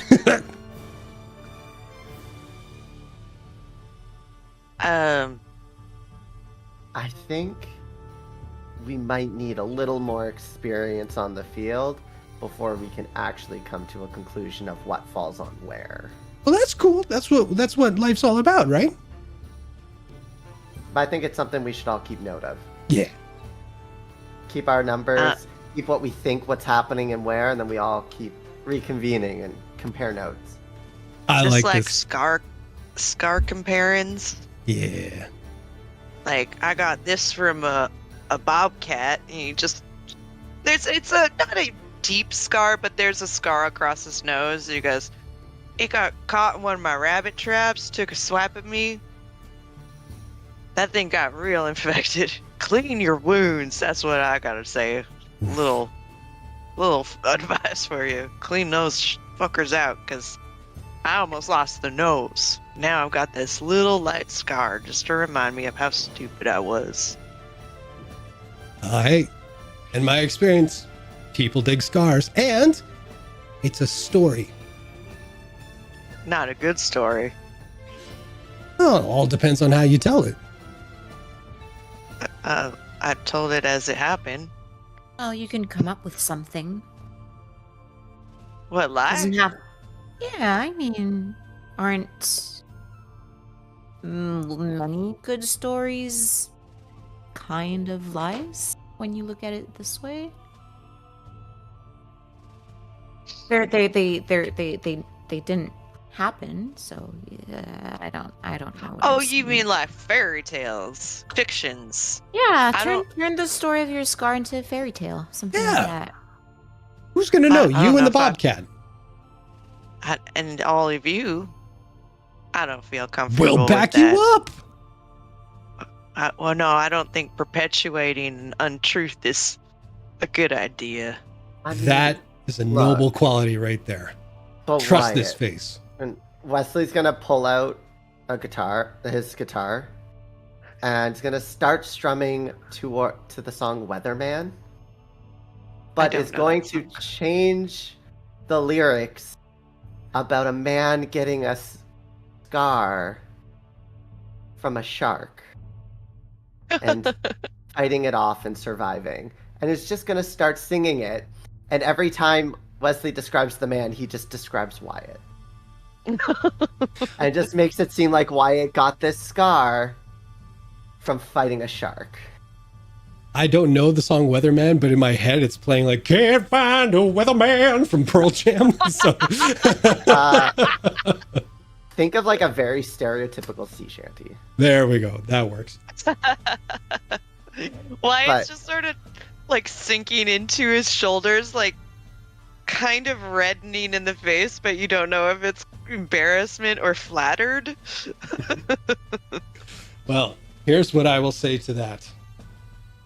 With sea shanties going on, many a drinks had, eventually the song does come up once more, and everybody has enough libations in them to join into the choruses that Wesley ignites. Now, I will say, we're going to wind down this evening. If there's anything anyone wants to say or do before I close out the scene. Well, as the aforementioned libations reach their peak, Asta would like somewhat excuse herself and like find maybe like I don't know, like head outside and find maybe like a little alcove or porch or even like the roof, just so she can like stargaze a little bit. Mhm. Because yeah, this is she's had a lovely time, but this is getting a little too rowdy for her. For sure. Wyatt's once everybody seems well oiled, Wyatt's going to pull the old Irish goodbye and disappear. And I guess we'll see next morning where he is. There you go. Wesley, even though he did say he is not a bard who performs at bars, while drunk, 100% keeps performing and drinking and singing with people, probably with random strangers once everyone's going, and, you know, stays out way too late and drinks way too much. And all of the money anybody would tip would go back into drinks. Gotcha. All right. Well, eventually, one by one, everybody winds down for the night. The lot of you, the oddities, both A and B, make your way back to home base, stumble in, and each of you have partaken in libations. You try to gain the courage to actually manhandle the secret lever that will let you into the elevator, but you're like, this is not usually a problem, but this feels weird for some reason. Oh, fuck it. Down, back into home base you go. And eventually, everybody finds rest in their beds. And as you come home to rest for the evening, there comes a time late past the midnight hour when a figure begins to wander in the dark. They take in the space around them, flickering images along the upper walls that show a darkened town, the distant glow of moonlight illuminating their rooftops. Walking along the second floor, they look upon each and every door and step within them all to watch as these people, these blissfully unaware things, lay in slumber. Oh, what terrible things they are capable of. And with each new face, with each unconscious body beneath their gaze, their thoughts writhe with so many cruel imaginings. As they close the last door of these humble bedrooms, they peer down over the second floor banister to look upon the unexplored rooms beneath them. What secrets and treasures await them within these walls can stay a mystery for a while longer. This body requires rest as much as any of the others. In time, we shall see. In time. And that's where we're going to end tonight's session. Oh no! Well, ladies and gentlemen, thank you so much for joining us tonight. We will be back here next Sunday, same time, same channel as always. Thank you everybody for just blowing up the chat room today. I'm excited to watch this back and see all your comments and everything. But yeah, hopefully you all enjoyed the ride, and we will see you next week. Have a good one. Bye-bye. Goodbye. Good night.